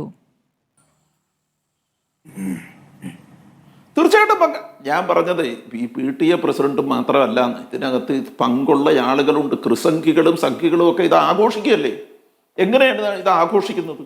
യഥാർത്ഥത്തിൽ പറഞ്ഞാൽ ഇവിടെ ഒരു പ്രതിസന്ധി ഉണ്ടാകുന്നു. ആ പ്രതിസന്ധിയുടെ റൂട്ട് കോസ് എന്താണ് എന്ന് കണ്ടുപിടിച്ച് ആ റൂട്ട് കോസിനുള്ള പരിഹാരങ്ങൾ നിർദ്ദേശിക്കാൻ വേണ്ടി പഠിക്കുകയാണ് വേണ്ടത്. യഥാർത്ഥത്തിൽ അത്തരം പഠനങ്ങൾ ഇവിടെ നടക്കുന്നില്ല. നമ്മൾ വെറുതെ ചോദിക്കുകയാണ്, ഒരാൾ തട്ടമിടണമെന്ന് പറഞ്ഞാൽ അങ്ങ് തട്ടമിടാൻ അനുവദിച്ചാൽ പോരെ? അങ്ങനെ തട്ടമിടാൻ അനുവദിച്ചാൽ പ്രശ്നം തീരൂല. അടുത്ത കൊല്ലം വേറെ ആവശ്യം വരും. ഞാൻ പറഞ്ഞത് നമ്മൾ ആ സമയത്ത് അങ്ങനെ നിങ്ങളൊന്ന് ആലോചിച്ച് നോക്കി. SDPIക്കാർ ഒരു സ്കൂളിൽ വന്ന് ആ സ്കൂളിൻ്റെ ചട്ടം മാറ്റി, ചട്ടം വയലേറ്റ് ചെയ്ത് തട്ടമിടാനായിട്ട് ഈ കുട്ടിയെ അനുവദിക്കണമെന്ന് പറയുമ്പോൾ അത് അനുവദിച്ചു കൊടുത്താൽ അത് SDPIക്കാർക്ക് കൊടുക്കുന്ന ഒരു വിജയമാണ്. അങ്ങനെ നമ്മൾ ചെയ്തുകൂടാ. അതെങ്ങനെയാണ് അനുവദിക്കാൻ പറ്റുക? SDPIക്കാർ പുറത്തുനിന്ന് ശ്രമം നടത്തുന്നുണ്ട്. പക്ഷേ അവിടെ കുട്ടിയുടെ രക്ഷിതാവ് അവിടെ സംസാരിക്കാൻ എത്തുന്നുണ്ട്. അദ്ദേഹത്തിന്റെ രാഷ്ട്രീയം എന്താണെന്ന് എനിക്കറിയില്ല. പക്ഷെ ഒരു കുട്ടിയുടെ വിദ്യാഭ്യാസത്തിന്റെ വിഷയമാണ്, അതാണ് ഏറ്റവും പ്രധാനമെന്ന് ഞാൻ കരുതുന്നു. ഞാൻ അങ്ങേലേക്ക് വരാം. ഡോക്ടർ MN കാരശ്ശേരി, ഇതിപ്പോൾ ഹിജാബ് ധരിക്കണമോ ഹിജാബ് ധരിക്കണ്ടേ, ഏതിലാണ് സ്വാതന്ത്ര്യം എന്ന ചർച്ച നടത്തുമ്പോൾ ഹിജാബ് ധരിക്കുന്ന ആളുടെ നിലപാടാണ് അതിൽ പ്രധാനം. കേട്ടില്ല ഡോക്ടർ MN കാരശ്ശേരി, കേൾക്കാമോ? ഇപ്പൊ കേൾക്കാം. ഹിജാബ് കേട്ടില്ല. ശരി, ഹിജാബ് ധരിക്കണോ ഹിജാബ് ധരിക്കണ്ടേ എന്ന് ചോദിക്കുമ്പോൾ ഹിജാബ് ധരിക്കണമെന്ന് ഒരാൾ തീരുമാനിക്കുകയാണെങ്കിൽ അതാണ് അയാളുടെ സ്വാതന്ത്ര്യം. ധരിക്കണ്ട എന്ന് തീരുമാനിക്കുകയാണെങ്കിൽ അതാണ് അയാളുടെ സ്വാതന്ത്ര്യം. അത് ധരിക്കുന്ന ആളുടെ നിലപാടനുസരിച്ചിരിക്കുമെന്നുള്ളതാണല്ലോ. നമ്മളിപ്പോൾ കർണാടകയിൽ BJP സർക്കാർ ഭരിക്കുന്ന സമയത്ത് ഹിജാബ് നിരോധിച്ചൊരു വിഷയം വന്നിരുന്നല്ലോ. വിദ്യാർത്ഥികൾ പഠിക്കാനാകാതെ ബുദ്ധിമുട്ടിയ ഒരു കാലം നമ്മൾ കണ്ടതാണല്ലോ. ഹിജാബുമായി എത്തിയ കുട്ടികളെ തടയുന്നത് നമ്മൾ കണ്ടതാണല്ലോ. അന്ന് നമ്മൾ ഹിജാബിനൊപ്പമാണ് നിന്നത്. എന്തുകൊണ്ടാണ്? ആ കുട്ടികളുടെ പഠനമാണ് വിഷയം. ഹിജാബ് ധരിച്ചല്ലാതെ അവർക്ക് പഠിക്കാൻ പോകാൻ പറ്റാത്ത സാഹചര്യമാണ് വീടുകളിൽ നിന്നുണ്ടായത്. അപ്പോൾ അവർക്ക് പഠിക്കാൻ വേണ്ടി ആ ഹിജാബ് ധരിച്ച് പുറത്തേക്ക് വരേണ്ട സാഹചര്യം നമ്മൾ കണ്ടാണ്. അന്ന് നമ്മൾ ഹിജാബിനൊപ്പമായിരുന്നു. അതിലും അന്തിമമായ കോടതി വിധി വന്നിട്ടില്ല എന്ന് ഓർക്കണം. ഇപ്പോഴും അതിലൊരു അഭിപ്രായ വ്യത്യാസം മറ്റൊരു ജഡ്ജി പ്രകടിപ്പിച്ചു എന്നത് മാത്രമാണ് നമ്മുടെ മുന്നിലെ യാഥാർത്ഥ്യം. ഇതാണ് നമ്മുടെ രാജ്യത്തെ ഒരു സാഹചര്യം. അപ്പോൾ ഹിജാബ് ധരിക്കേണ്ടതില്ല, ആ സ്കൂളിൻ്റെ നിലപാട് അതാണ്. അതിനനുസരിച്ച് വരുന്നവർ അവിടെ പഠിച്ചാൽ മതി എന്ന് പറയുമ്പോൾ സഹിഷ്ണുത എന്നുള്ള കാര്യം അവിടെ ഇല്ലാതാവുകയല്ലേ?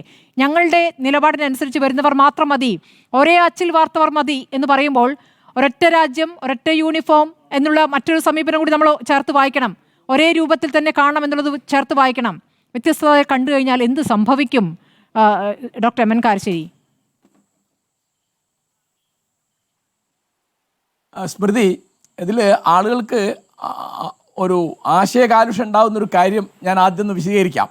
അതായത് ഈ മുഖം മൂടുന്ന പർദ്ദ, നിക്കാബ് എന്ന് പറയുന്നത് നിരോധിക്കേണ്ട ഒരു സാധനമാണ്. അതിപ്പോൾ MESന്റെ 100 വിദ്യാഭ്യാസ സ്ഥാപനങ്ങളിൽ അത് നിരോധിച്ചു കഴിഞ്ഞു. പക്ഷേ ഹിജാബ് അങ്ങനെ ഒരു സംഗതിയല്ല, അത് തലയിൽ തട്ടമിടുന്നതാണ്. അത് തന്നെ ഈ സ്ഥാപനം നിയമപരമായി ന്യൂനപക്ഷ സമുദായങ്ങൾ നടത്തുന്ന വിദ്യാലയങ്ങളിൽ അവർക്ക് അവരുടെ ചട്ടങ്ങളാവാം എന്ന് കോടതി വിധിയുണ്ട്. അപ്പോൾ കോടതിയും നിയമവും അവർക്ക് അനുകൂലമാണ്. പിന്നെ ഹിജാബ് ധരിക്കുന്നത് കൊണ്ട് എന്തെങ്കിലും പ്രശ്നമുണ്ടോ ഇല്ലേ എന്നുള്ളത് അവർ തമ്മിൽ തീർക്കാവുന്ന ഒരു ചെറിയ കാര്യമാണെന്നാണ് ഞാൻ വിചാരിക്കുന്നത്. അത് ഒരു പൊതു പ്രശ്നമായിട്ട് ചർച്ചയ്ക്ക് വരാവുന്ന തരത്തിലുള്ള പ്രശ്നങ്ങളൊന്നും കേരളത്തിലില്ല എന്ന് ഞാൻ വിചാരിക്കുന്നത്. കർണാടകയിലെ കാര്യം, അവിടുത്തെ ഗവൺമെൻറ്, അവിടുത്തെ പോലീസ് ഒക്കെ ഹിജാബിനെതിരായിട്ടൊരു വേട്ട നടത്തുന്ന മാതിരി ഒരു രംഗം ഉണ്ടായി എന്നാണ് ഞാൻ ഓർക്കുന്നത്. അപ്പോൾ അതും ഇതും തമ്മിൽ താരതമ്യപ്പെടുത്തേണ്ട കാര്യമില്ല. ഈ കുട്ടി തന്നെ 4 മാസം ഹിജാബ് ഇടാതെ പോയി എന്നാണ് വാർത്തകളിൽ കണ്ടത്. അപ്പോൾ ഇതിങ്ങനെ നമ്മൾ എത്രമാത്രം ചർച്ച ചെയ്യുന്നു, അപ്പോഴൊക്കെ മുസ്ലിം പെൺകുട്ടികളുടെ ഉന്നത വിദ്യാഭ്യാസത്തെ ബാധിക്കുമല്ലോ എന്നതാണ് വാസ്തവത്തിലുള്ള എൻ്റെ ആധി. തട്ടത്തേക്കാൾ പ്രധാനമാണ് പഠനം എന്ന് ഞാൻ വിചാരിക്കുന്നു. പിന്നെ തട്ടം ഇടുന്നത് കൊണ്ട് ഒരാൾ പിന്തിരിപ്പനായി പോകുന്നോ അല്ലെങ്കിൽ തകരാറായി പോകുന്നോ ഒന്നും ഞാൻ വിചാരിക്കുന്നില്ല.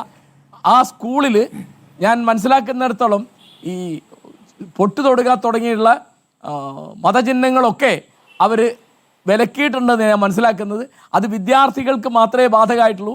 അധ്യാപകരെ സംബന്ധിച്ച് അവിടെ ഈ വിലക്കില്ല എന്നുമാണ് ഞാൻ വിചാരിക്കുന്നത്. ശ്രീ റിജു ലൂക്കോസ്, ഈ വിഷയത്തിൽ സർക്കാർ നിസ്സഹായമാണോ? അങ്ങനെ വ്യാഖ്യാനിക്കേണ്ട. ഞാനതിനൊരു ഉദാഹരണം പറയാം. അതായത് കേവലം 4-5 മാസങ്ങൾക്ക് മുമ്പ് കേരളത്തിൽ വിദ്യാഭ്യാസ വകുപ്പ് ഒരു ഓർഡർ ഇറക്കി. സൂംബ ഡാൻസ് കുട്ടികളുടെ ആരോഗ്യവും മെൻ്റലി ആൻഡ് ഫിസിക്കലി അത് വലിയ രീതിയിൽ ഉത്തേജിപ്പിക്കുന്ന, നല്ല പൗരന്മാരായിട്ട് വാർത്തെടുക്കുന്ന സൂംബ ഡാൻസ് കേരളത്തിൽ ഇൻട്രൊഡ്യൂസ് ചെയ്യുന്നു. കേവലം അരമണിക്കൂർ മാത്രം ആ സ്കൂൾ ടൈമിങ്ങിൽ മാറ്റം വരുന്നു പറഞ്ഞപ്പോൾ ഏതാനും ഇസ്ലാം മത പണ്ഡിതന്മാർ അതിനെതിരെ വന്നു. എല്ലാവരൊന്നുമില്ല, ഭയങ്കര വെല്ലുവിളിയൊക്കെ ആയിട്ട് വന്നപ്പം ഇതേ ശിവൻകുട്ടി പറഞ്ഞു വെല്ലുവിളി ഇങ്ങോട്ട് വേണ്ട, സർക്കാർ തീരുമാനിക്കണം എന്ന് പറഞ്ഞു. വെല്ലുവിളി ഒന്നും ഇവിടെ നടക്കില്ലെന്ന് പറഞ്ഞു. ഗവൺമെൻറ്റിനോട് വെല്ലുവിളിക്കാൻ ആരും ആയിട്ടില്ല എന്ന് പറഞ്ഞു. അദ്ദേഹം ആ നിലപാടിനെതിരെ അങ്ങനെയാണ് പ്രതികരിച്ചത്. അതുകൊണ്ട് സർക്കാർ നിസ്സഹായര എന്നുള്ള വാക്കൊന്നുമില്ല. സർക്കാരിനെ ഇടതുപക്ഷ ജനാധിപത്യത്തിലുള്ള ഗവൺമെൻറ്റിനെ സംബന്ധിച്ചുള്ള മതത്തിനും ജാതിക്കും അതീതമായിട്ട് എല്ലാ വിഷയങ്ങളിലും ജനങ്ങളുടെ കാര്യങ്ങളോടൊപ്പം നിൽക്കുന്നൊരു പ്രസ്ഥാനമാണ് ഇടതുപക്ഷ പ്രസ്ഥാനങ്ങൾ. ചിലർ വ്യാഖ്യാനിക്കുന്നുണ്ട്. ഇപ്പോൾ ശിവൻകുട്ടി എന്ന് പറഞ്ഞ മിനിസ്റ്റർ എല്ലാ കാര്യങ്ങളിലും അദ്ദേഹം എടുക്കുന്ന നിലപാടുകൾ മനുഷ്യരോടും കുട്ടികളോടൊക്കെ ചേർന്ന് നിൽക്കുന്ന നിലപാടാണ്. അത് തന്നെ ഈ അടുത്ത കാലത്ത് അദ്ദേഹത്തിനെ കളിയാക്കിയിരുന്ന പലരും, മനഃപൂർവ്വം കളിയാക്കിയിരുന്ന, ആക്ഷേപിച്ചിരുന്ന പലരും ഇന്ന് അദ്ദേഹത്തിന് ഫാനായി മാറിയിരിക്കുകയാണ്. അദ്ദേഹം കുറച്ച് നിലപാടുള്ള സ്കൂളിലെ ജെൻഡർ ന്യൂട്രൽ യൂണിഫോം എന്നുള്ള ഒരു വലിയ ആശയം ആദ്യം കൊണ്ടുവരികയും അതിൽ നിന്ന് പിന്നാക്കം പോകേണ്ടി വരികയും ചെയ്തിട്ടുണ്ട്. അതത് സ്കൂളുകൾക്ക് തീരുമാനിക്കാമെന്ന് അല്പം പിറകോട്ട് പോകേണ്ടി വന്ന സാഹചര്യം ഉണ്ടായിട്ടുണ്ട്. അല്ല, അത് ഞാൻ പറഞ്ഞല്ലോ, കേരളത്തിൻ്റെ ഒരു സവിശേഷ പ്രത്യേകത ഏത് വിഷയത്തിലും ജാതി മതം കൊണ്ടുവരിക എന്നുള്ളതാണല്ലോ. അപ്പോൾ അതിൻ്റെ ഭാഗമായിട്ടൊരു പ്രശ്നത്തിലേക്ക് പോകാതിരിക്കാൻ വേണ്ടിയിട്ട് സ്വാഭാവികമായിട്ട് അങ്ങനെ ഒരു തീരുമാനത്തിലേക്ക് എത്തി. അത് ശാശ്വതമായിട്ട് അങ്ങനെ ഒരു തീരുമാനത്തിലേക്കൊന്നും എത്തിയിട്ടൊന്നുമില്ല. അതിനേക്കാളും ഭയങ്കരമല്ലായിരുന്നു സൂംബ ഡാൻസ്. എന്തെല്ലാം വിചിത്ര വാദങ്ങളുമായിട്ട് ചില ആൾക്കാർ വന്നേ. പക്ഷേ ഇസ്ലാം സഹോദരങ്ങളിൽ 99.99% ആൾക്കാരും അവരുടെ വാദഗതി എതിർക്കില്ലേ. ഇതേ കേരളം കണ്ട കുളിർമയുള്ളൊരു വാക്കുകളില്ലായിരുന്നോ? അതാണ് നമ്മുടെ കേരളം എന്ന് പറയുന്നത്. ഇപ്പം ഈ സ്കൂളിലേക്ക് ഞാൻ തിരിച്ചു വരാം. ആ സ്കൂളിൽ പുതിയതായിട്ട് ചേർന്നൊരു കുട്ടിയാണ് ഈ വർഷം. ആ കുട്ടി മറ്റേ ഒരു സ്കൂളിൽ ആ കുട്ടി പഠിച്ചത്. അവിടുന്ന് ആ സ്കൂളിൽ വന്നപ്പോൾ ആ സ്കൂളിൽ നിന്നല്ല നമ്മളൊക്കെ പഠിക്കുന്ന സ്കൂളുകളിൽ ഇപ്പോൾ പ്രത്യേകിച്ച് ഈ കാലഘട്ടങ്ങളിൽ അവർക്കെല്ലാം ഒരു ടേംസ് ആൻഡ് കണ്ടീഷൻ ഉണ്ട്. അതിൽ സ്കൂളിൻ്റെ നിയമം അനുസരിച്ചുള്ള യൂണിഫോം എല്ലാം പാലിച്ചുകൊള്ളാം. അതിനെല്ലാം 2018 ഹൈക്കോടതി വിധി പ്രകാരം അവർക്ക് അതിനുള്ള അവകാശമുണ്ട്. അപ്പോൾ അവരത് എഴുതി ഒപ്പിട്ടതിന് ശേഷമാണ് 4-5 മാസത്തേക്ക് ആ കുട്ടി അങ്ങനെ ചെയ്തില്ല. സ്വാഭാവികമായിട്ട് ആ കുട്ടിയെ ഹിജാബ് ഇട്ട് പിന്നീട് വരുന്നു. അത് അവർ പറഞ്ഞു അത് വളരെ സ്നേഹത്തോടെ എന്തെല്ലാം കഥകൾ ഇറങ്ങിയത്. അവർ ആ കുട്ടിയെ വെയിലത്ത് നിർത്തി ഹരാസ് ചെയ്തു. Absolutely wrong. ഞാനത് മുഴുവൻ പഠിച്ച ഒരാളാണ്. അങ്ങനെയൊന്നും ഒരിക്കലും ആ സ്കൂളിൽ ഉണ്ടാകത്തുമില്ല. കാരണം ഒരു കോൺവെന്റ് സ്കൂളിൽ പഠിച്ച ഒരു വ്യക്തിക്കും അങ്ങനെ പറയാൻ പറ്റത്തില്ല. ജീവിതം ഡെഡിക്കേറ്റ് ചെയ്തവരാ കന്യാസ്ത്രീകൾ എന്ന് പറയുന്നവർ, അറിയോ? അവരെല്ലാം സ്വന്തം ജീവിതം മറ്റുള്ളവർക്ക് വേണ്ടി മാറ്റിവെച്ച ആ വിഭാഗത്തിന് ഇതുപോലെ ആക്ഷേപിക്കുന്നവർക്ക് സമൂഹത്തിനോട് മറുപടി പറയേണ്ടി വരും. അവർ മാതാപിതാക്കളെ വിളിച്ച് ഇങ്ങനത്തെ കാര്യങ്ങൾ പറഞ്ഞു. ആ പിതാവിൻ്റെ കൂടെ പിറ്റേ ദിവസം ഈ വിഷയം പറഞ്ഞ ഒരു STPക്കാരൻ അവിടെ എത്തുന്നു. അവർ വഷളാക്കുന്നു. അത് മാധ്യമങ്ങളിൽ വാർത്ത വരുന്നു. ആ പിതാവ് പറഞ്ഞു എനിക്കൊരു പ്രശ്നമില്ല, ഞാൻ ആ സ്കൂളിൻ്റെ നിയമം അനുസരിച്ച് ആ കുട്ടിയെ വിട്ടോളാം. കുട്ടിക്ക് ഇപ്പോൾ വരാൻ സാധിക്കുന്നില്ല, അതാണ് പ്രശ്നം. കുട്ടിക്ക് അസുഖമാണ്, വീട്ടിൽ മരണം നടന്നിരിക്കുന്നു, അതും ആ പിതാവ് പറഞ്ഞിരിക്കുന്നു. അത് കൂടാതെ കൊണ്ട് തന്നെ സബ്ജക്റ്റ് കറക്ഷൻ അദ്ദേഹത്തിൻ്റെ അകത്തായിട്ട് പുറത്തു വന്നിരിക്കുന്ന 1-2 വാക്കുകൾ എന്നെ പലരും ചതിയിൽപ്പെടുത്തുമായിരുന്നു അദ്ദേഹം പറഞ്ഞത്. അപ്പോൾ അത്രയ്ക്ക് മഹത്വമുള്ളൊരു മനുഷ്യനാണ് അദ്ദേഹം. അത് സബ്ജക്റ്റ് കറക്ഷനായിട്ട് 1-2 മാധ്യമങ്ങൾ റിപ്പോർട്ട് ചെയ്തിട്ടുണ്ട്. ഇപ്പം അതിന് കാരണം എന്തുകൊണ്ടാണ്? കേരളം എന്ന് പറയുന്ന സംസ്ഥാനത്ത് വിഭാഗീയത ഉണ്ടാക്കാൻ ചില ആളുകൾ ശ്രമിക്കുന്നുണ്ട്. അത് കേരളത്തിൽ നടക്കത്തില്ല. അതിന് ഒരുപാട് ഉദാഹരണം നമ്മുടെ നാട്ടിലുണ്ട്. അതാണ് ഞാൻ വലിയൊരു വണ്ടർഫുൾ ഒരു എക്സ്പീരിയൻസ് ഓണക്കാലത്ത് ഇവിടെ സംഭവിച്ചതിനെ കുറിച്ച് ആദ്യം പറഞ്ഞത്. ഈ വിഷയം ഇവിടെ ആദ്യമായിട്ടല്ല ഉണ്ടാകുന്നത്. 2018 കോടതി കയറാനുള്ള കാരണം എന്തുകൊണ്ടാണ്? അത് ഇതുപോലത്തെ ഒരു വിഷയമാണ്. അവിടെയെല്ലാം വളരെ ഹാപ്പി ആയിട്ടല്ലേ ജീവിക്കുന്നത്. ഇസ്ലാം മതം അല്ലെങ്കിൽ ഇസ്ലാം സംഘടന നടത്തുന്ന എത്രയോ സ്കൂളുകളിൽ മറ്റു ജാതിയിൽപ്പെട്ട ആൾക്കാർ ജീവിക്കുന്നു അല്ലെ പഠിക്കുന്നു. അവിടെ എന്തെങ്കിലും വിഷയമുണ്ടോ? അവരാരെങ്കിലും പ്രശ്നം ഉണ്ടാക്കാറുണ്ടോ? ഉണ്ടോ? എൻ്റെ അറിവിലില്ല. അങ്ങനെ ഉണ്ടെങ്കിൽ കേരളം സമ്മതിക്കത്തില്ല. അതുകൊണ്ട് ഒരു കാര്യം ഞാൻ പറയാം, നമ്മൾ ഈ ചർച്ച നടത്തുമ്പോൾ ചിന്തിക്കേണ്ട ഒരു വിഷയം ഇതിൻ്റെ നെഗറ്റീവും പോസിറ്റീവും വശങ്ങളെ നമ്മൾ ചിന്തിക്കണം. പക്ഷേ കാര്യമായ രീതിയിൽ ഇതിനെ വലിച്ചു നീട്ടേണ്ട കാര്യമില്ല. ആ പ്രശ്നം അവിടെ പരിഹരിച്ചു. തന്നെയാണ് ആത്യന്തികമായി നടപ്പാക്കേണ്ട കാര്യം. അതാണ് സർക്കാരും ആഗ്രഹിക്കുന്നത്. വലിച്ചു നീട്ടാൻ ആഗ്രഹിക്കുന്നവരുണ്ട്. ശരി, അതുണ്ടാകാം. ആഗ്രഹിക്കുന്നവരുണ്ട്. എരുതിയിൽ എണ്ണ ഒഴിക്കുന്ന നിലപാടാരെടുക്കുന്നു എന്ന ചോദ്യം കൂടി ഉണ്ടല്ലോ. ശ്രീ സണ്ണി എം കബിക്കാട്, തീർച്ചയായിട്ടും ശ്രീ സണ്ണി എം കബിക്കാട്, മത സാമുദായിക സാഹോദര്യമൊക്കെ നിലനിൽക്കുന്ന ഭൂമി എന്ന് നമുക്ക് കേരളത്തെക്കുറിച്ച് അങ്ങനെ സന്തോഷപൂർവ്വം ഒക്കെ പറയാൻ പറ്റുന്ന ഒരു സാഹചര്യമാണോ നിലവിലുള്ളത്? അങ്ങനെയല്ല, നമുക്കറിയാം. ക്രിസ്ത്യൻ മുസ്ലിം വിരോധം അത് ആ രീതിയിൽ വളർത്തുന്നതിൽ ചിലർ നന്നായി വിജയിച്ചിട്ടുണ്ട്. ആ നിലയ്ക്ക് ചില സംഘടനകൾ തന്നെ രൂപപ്പെട്ടിട്ടുണ്ട്. ആ സംഘടന നന്നായി വിജയിച്ച് പ്രവർത്തിച്ചു വരുന്ന ഒരു സാഹചര്യം കൂടിയുണ്ട്. അപ്പോൾ ഈ ഹിജാബ് വിഷയത്തെ സ്കൂളിൽ ഒരു വിദ്യാർത്ഥിനിയുടെ തട്ടമിടലുമായി അല്ലെങ്കിൽ ഹിജാബ് ഇടലുമായി ബന്ധപ്പെട്ട് വന്നിരിക്കുന്ന ഈ വിവാദത്തെ അങ്ങ് എങ്ങനെയാണ് വിലയിരുത്തുന്നത്? ഇതൊരു വിവാദമാകേണ്ട എന്തെങ്കിലും ഒരു കാര്യമാണെന്ന് ഞാൻ വിചാരിക്കുന്നില്ല. ഒരു സ്കൂളിൽ പഠിക്കണമെങ്കിൽ ആ കുട്ടിയുടെ മതജീവിതത്തിന്റെ ഭാഗമായി ഉപയോഗിക്കുന്ന മറ്റുള്ളവർക്ക് ഉപദ്രവമില്ലാത്ത ഒരു ശിരോവസ്ത്രം ധരിക്കുന്നത് അപകടകരമായ ഒരു കാര്യമാണെന്ന് പറയുന്നതിൽ ഒരു പ്രശ്നമുണ്ട്. നമ്മൾ ഈ സ്കൂളിൽ എന്ത് നിയമവും സ്കൂളുകാർക്ക് നടപ്പിലാക്കാമെന്ന് പറയുന്നത് യുക്തിഭദ്രമായൊരു വാദമല്ല. മറിച്ച് കേരളം പോലൊരു സ്ഥലത്ത് വ്യത്യസ്ത മതവിഭാഗങ്ങൾ ജീവിക്കുന്ന അവരുടെ മതപരമായ ജീവിതക്രമത്തിന്റെ ഭാഗമായി അവർ പലതരത്തിലുള്ള വസ്ത്രധാരണങ്ങൾ ഇവിടെ നടത്താറുണ്ട്. അതുകൂടി അക്കമഡേറ്റ് ചെയ്തിട്ടുള്ള നിയമനിർമ്മാണവും കീഴ്വഴക്കങ്ങളും പാലിക്കാൻ മലയാളികൾ ബാധ്യസ്ഥമാണ്. ഇക്കാര്യത്തിൽ സംഭവിച്ചത് അവിടെ വേറെ സംഘടന ഇടപെട്ടോ ഇല്ലയോ എന്നുള്ളതല്ല അവിടുത്തെ പ്രശ്നം. യഥാർത്ഥത്തിൽ ആ കുട്ടിക്ക് ശിരോവസ്ത്രം ധരിച്ചുകൊണ്ട് സ്കൂളിൽ പഠിക്കാൻ അവകാശമുണ്ടോ എന്നുള്ള പ്രധാനപ്പെട്ട ഒരു ചോദ്യമാണത്. ഇത് മറ്റുള്ളവർക്ക് ഉപദ്രവവും സ്കൂളിന്റെ നിലനിൽപ്പിന് ഭീഷണിയും അല്ലാത്തിടത്തോളം ഇത് ഒരു വിവാദമാക്കി മാറ്റുക എന്നത് തൽപര കക്ഷികളുടെ താല്പര്യമാണ്. ഞാൻ പറയുന്നത് കന്യാസ്ത്രീകളോട് ശിരോവസ്ത്രം അഴിച്ചു വെച്ചിട്ട് കോളേജ് വരുന്ന ആരെങ്കിലും പറയാറുണ്ടോ? പറയാറില്ലല്ലോ. പറയാൻ പാടില്ല. അങ്ങനെ പറയരുത്. അത് അവർക്ക് അതിനുള്ള അവകാശമുണ്ട് എന്ന് നമ്മൾ സമ്മതിച്ചു. അപ്പോഴാണ് നമ്മൾ നല്ല ഗ്രേറ്റ് ആയൊരു സമൂഹമായി മാറുന്നത്. എല്ലാവർക്കും ഇവിടെ അന്തസ്സായി ജീവിക്കാൻ കഴിയേണ്ടതുണ്ട്. ചില മതവിഭാഗങ്ങൾ മാത്രം അവരുടെ മതചിഹ്നങ്ങൾ ഉപേക്ഷിച്ചാലേ അവരെ സ്വീകരിക്കാൻ പറ്റൂ എന്നൊരു സമൂഹം പറഞ്ഞാൽ ആ മതവിഭാഗം എന്ത് ചെയ്യും? ആ മതത്തിൽ വിശ്വസിക്കുന്നവർ എന്ത് ചെയ്യും? പ്രശ്നമല്ലേ? അപ്പൊ അതുകൊണ്ട് നമ്മൾ കുറച്ചുകൂടി സംയമനത്തോടെയും ഉത്തരവാദിത്വ ബോധത്തോടെയുമാണ് ഈ കാര്യം കാണേണ്ടത്. ഹൈക്കോടതിയുടെ വേർഡിക്റ്റിൽ സ്കൂളിന് തീരുമാനിക്കാമെന്ന് പറഞ്ഞിട്ടുണ്ട് എന്നുള്ളത് ഇതിന്റെ ന്യായീകരണമാവുന്നില്ല. അത് ഒരു സമൂഹത്തിൽ മതപരമായി ജീവിക്കുമ്പോൾ പാലിക്കുന്ന ഒരു മിനിമം കാര്യമാണ്. അതിനപ്പുറത്തേക്ക് ആ കുട്ടി വേഷ സംവിധാനത്തിൽ വലിയ അതിക്രമം ഒന്നും യഥാർത്ഥത്തിൽ ഉണ്ടാക്കുന്നില്ല. പക്ഷെ അതൊരു വലിയ വിവാദമാണ്. ഈ വിവാദത്തിന്റെ പശ്ചാത്തലം എന്തെന്നുള്ളത് നേരത്തെ ഇവിടെ എന്നോട് ചോദ്യം ചോദിച്ചപ്പോൾ തന്നെ ആങ്കർ അത് സൂചിപ്പിച്ചു കഴിഞ്ഞു. സമൂഹത്തിൽ ഉണ്ടാകുന്ന വിഭജനങ്ങളുടെ അടിസ്ഥാനത്തിൽ മനുഷ്യർ അനാരോഗ്യകരമായ വിഭജനങ്ങളുടെ അടിസ്ഥാനത്തിൽ കാര്യങ്ങളെ കാണുന്നതിൽ നിന്നാണ് ഇത് വിവാദമായി മാറുന്നത്. പക്ഷേ ഹിജാബ് എന്നത് ഹിജാബിൽ നിൽക്കുകയില്ല എന്നതാണ് അതിനെ എതിർക്കുന്നവർ പറഞ്ഞുകൊണ്ടിരിക്കുന്ന ഒരു കാര്യം. സ്കൂളിൽ ഒരു യൂണിഫോം സംവിധാനമുണ്ട്. ഇന്നിപ്പോൾ ഹിജാബെങ്കിൽ നാളെ കൈമൂടുന്ന വേഷം ധരിക്കണമെന്ന് പറയും. അത് കഴിഞ്ഞ് പ്രാർത്ഥനാമുറി വേണമെന്ന് പറയും. ആ രൂപത്തിൽ അത് വളരുമെന്നുള്ളതാണ് അവരുടെ പ്രതികരണം. അല്ലത് അവരുടെ ഭാവനയല്ലേ? അവരതങ്ങനെ ഭാവന ചെയ്യുന്നതല്ലേ? അപ്പൊ അങ്ങനെ ഞാൻ പറയുന്നു മുന്നോട്ട് പോക്കിനും അപകടകരമായ ഡിമാൻഡ് വന്നാൽ നമ്മൾ പ്രതിരോധിക്കുന്നത് പോലെ അല്ലിത്. ഇതൊരു സാമാന്യമായ മിനിമമായ ഒരു അവകാശമാണ്. അത് നമ്മൾ അംഗീകരിച്ചു കൊടുക്കണ്ടേ? അവരിൽ ഭാവിയിൽ അവർ പലതും ചെയ്യാൻ സാധ്യതയുണ്ട് എന്നുള്ളത് യഥാർത്ഥത്തിൽ നമ്മൾ ഭാവനാപരമായി നിർമ്മിക്കുന്ന ഒരു കാര്യമാണ്. കേരളത്തിൽ പല സ്ഥലത്തും അത് ആവശ്യപ്പെട്ടിട്ടുള്ളത്, അതുകൊണ്ട് ഇവിടെ ആവശ്യപ്പെടും. ഇതൊന്നുമല്ല, ആ കുട്ടിയുടെ റൈറ്റ് നമ്മൾ അംഗീകരിക്കുന്നുണ്ടോ ഇല്ലയോ, അതാണ് ചോദ്യം. ഇന്ത്യൻ ഭരണഘടന മതജീവിതം അംഗീകരിക്കുന്ന ഒരു ഭരണഘടനയാണ്.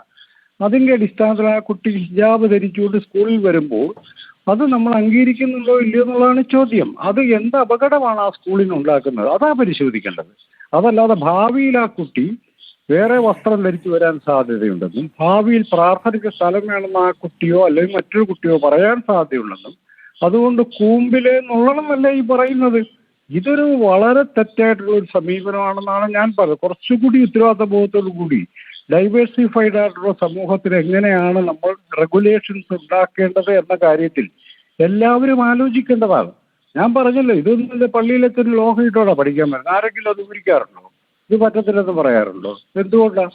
അത് അദ്ദേഹത്തിന്റെ മതജീവിതത്തിന്റെ ഭാഗമാണ്. അതങ്ങനെ ഇരിക്കട്ടെ, അത് കുഴപ്പമില്ല എന്നല്ലേ കരുതുന്നു. ഇതേ മനോഭാവം എന്തുകൊണ്ടാണ് ഈ കുട്ടിയുടെ ഹിജാബ് ധരിക്കൽ സമൂഹത്തിന് ഇല്ലാതെ പോകുന്നത്? ഇത് അപകടമാണെന്ന് എന്തിനാണ് തോന്നുന്നത്? അതിലൊരു പ്രശ്നമുണ്ടെന്നാണ് ഞാൻ വിചാരിക്കുന്നത്. അതാണ് തികച്ചും ഒരു സമൂഹത്തിൽ പാടില്ലാത്ത വിഭജനങ്ങളും പാടില്ലാത്ത ഭാവനകളും ചിലരെ അപരമായി കാണുന്നതിന്റെ പ്രശ്നങ്ങളൊക്കെ അവിടെയാണ് ശ്രീ സണ്ണിയം കവിക്കാട്, ഇതിൽ ആശങ്കപ്പെടുന്ന ഇപ്പോൾ ഡോക്ടർ എം എൻ കാരശ്ശേരി പോലുള്ളൊക്കെ പറയുന്നത് മുസ്ലിം പെൺകുട്ടികൾ ഇങ്ങനെ ക്രിസ്ത്യൻ സ്കൂളുകളിൽ പഠിക്കേണ്ടതില്ല എന്ന തീരുമാനത്തിലേക്ക് എത്തിക്കുന്ന വിധത്തിൽ SDPI പോലുള്ള ചില സംഘടനകൾ പുറത്ത് പ്രവർത്തിക്കുന്നുണ്ട്. അപ്പോൾ അവരാണ് ഇത് വളർത്തുന്നത് എന്നൊരു ആശങ്ക കൂടി അപ്പുറത്ത് വരുന്നുണ്ട്. ഇത് ഈ ആവശ്യങ്ങൾ അത് വിപുലപ്പെടുത്തി അവസാനം ഈ പെൺകുട്ടികൾക്ക് അവിടെ പഠിക്കാൻ പറ്റാത്ത സാഹചര്യം അവർ തന്നെ ഉണ്ടാക്കും. അല്ല, ഇതിപ്പോൾ കേരളത്തിൽ എനിക്ക് മുൻപ് സംസാരിച്ച ആളിവിടെ സൂചിപ്പിച്ച നാനാജാതി മതസ്ഥരും ഓരോ സ്കൂളിലും പഠിക്കുന്നുണ്ട്. അതൊക്കെ പൂർണ്ണമായിട്ട് ഇല്ലാതാക്കി മുസ്ലിങ്ങളുടെ സ്കൂളിലും ക്രിസ്ത്യാനികളുടെ സ്കൂളിലും പഠിക്കുന്നു എന്നൊക്കെ പറഞ്ഞൊരു അതിഭാവനയാണ്. യഥാർത്ഥത്തിൽ നമ്മൾ സമൂഹത്തിന്റെ ഡൈവേഴ്സിറ്റിയെ മനസ്സിലാക്കി അതിനെ റെഗുലേറ്റ് ചെയ്യാനുള്ള നിയമങ്ങളും കീഴ്വഴക്കങ്ങളും ഉണ്ടാക്കുകയാണ് ചെയ്യേണ്ട കാര്യം. അതല്ലാതെ അത് ആരും പറഞ്ഞോട്ടെ, ഇതിപ്പോ എം എൻ കാരശ്ശേരി താങ്കൾ പറഞ്ഞ വാക്ക് ഒരാൾ പോലും പറഞ്ഞിട്ടില്ല. എന്താ ഈ ചർച്ചയിൽ പറഞ്ഞു എന്നല്ല പറയുന്നത്. അങ്ങനെ വിചാരിക്കുന്നതിൽ കാര്യമില്ല. ഇപ്പൊ ഇവിടെ ആരെങ്കിലും പറഞ്ഞു ഒരു പോയിന്റ് പറഞ്ഞു എന്ന രൂപത്തിലല്ല അദ്ദേഹം പറഞ്ഞത്. അദ്ദേഹം പൂർത്തിയാക്കട്ടെ ശ്രീ റെജി ലൂക്കോസ്. ഞാൻ പറഞ്ഞൊരു കാര്യം ഇത്രയേ ഉള്ളൂ. ആ കുട്ടിയുടെ ഒരു അവകാശത്തിന്റെ മേലാണ് യഥാർത്ഥത്തിൽ നമ്മൾ ഈ വലിയ വിവാദം ഉണ്ടാക്കുന്നത്. ആ അവകാശം ഒരു അപകടകരമോ നിയമവിരുദ്ധമോ ഭരണഘടനാ വിരുദ്ധമോ ഒരു അവകാശമല്ല എന്ന് ഉറച്ചു വിശ്വസിക്കുന്ന ഒരാളാണ് ഞാൻ. അതുകൊണ്ട് ആ കുട്ടിക്ക് അതിന് അവകാശമുണ്ട്. അത് നമുക്ക് അംഗീകരിക്കാൻ കഴിയാത്തത് സമൂഹത്തിന്റെ ഡൈവേഴ്സിറ്റിയെ നമുക്ക് മനസ്സിലാക്കാനാണെന്നാണ് ഞാൻ. ആ കുട്ടിയുടെ കൂടെ പഠിക്കുന്ന ബാക്കിയുള്ള കുട്ടികൾക്ക് അവകാശമില്ല. എല്ലാവരും ചെയ്തോ ഇല്ലയോ എന്നുള്ളതല്ലല്ലോ ശരിയുടെയും തെറ്റിന്റെയും അവകാശത്തിന്റെയും പ്രശ്നം. ഒരാൾ ചെയ്താൽ പോലും ഇത് അവകാശമാണെങ്കിൽ അത് നമ്മൾ അംഗീകരിച്ചു കൊടുക്കണം. ഇത്രയേ ഉള്ളൂ അതിന്റെ കാര്യം.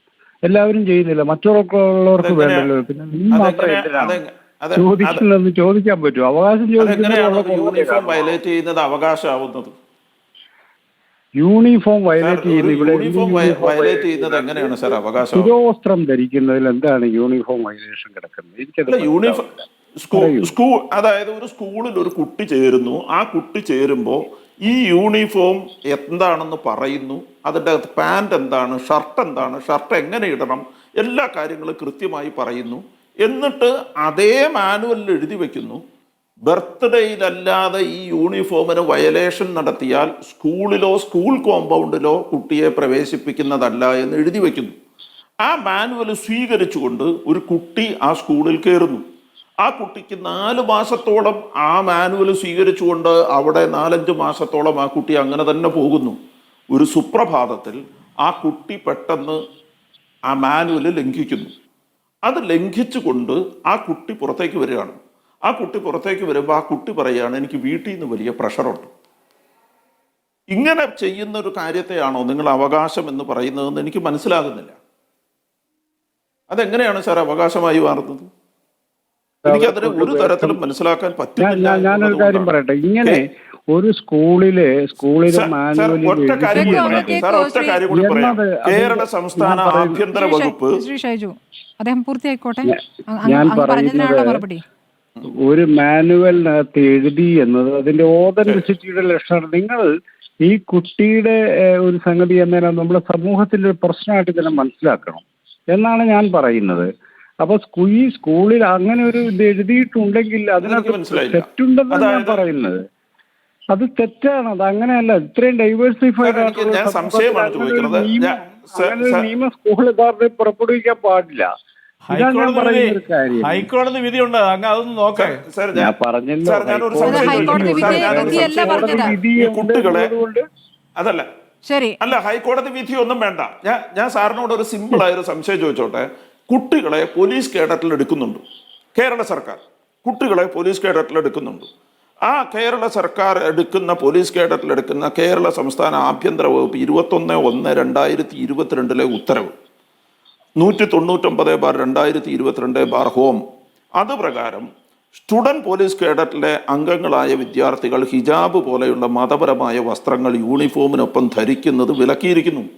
ഉത്തരവിൽ വളരെ കൃത്യമായി പറഞ്ഞിരിക്കുന്നു. ഞാൻ പറഞ്ഞു യൂണിഫോം ഇടേണ്ടടുത്ത് യൂണിഫോം ഇടുക തന്നെ വേണ്ടേ.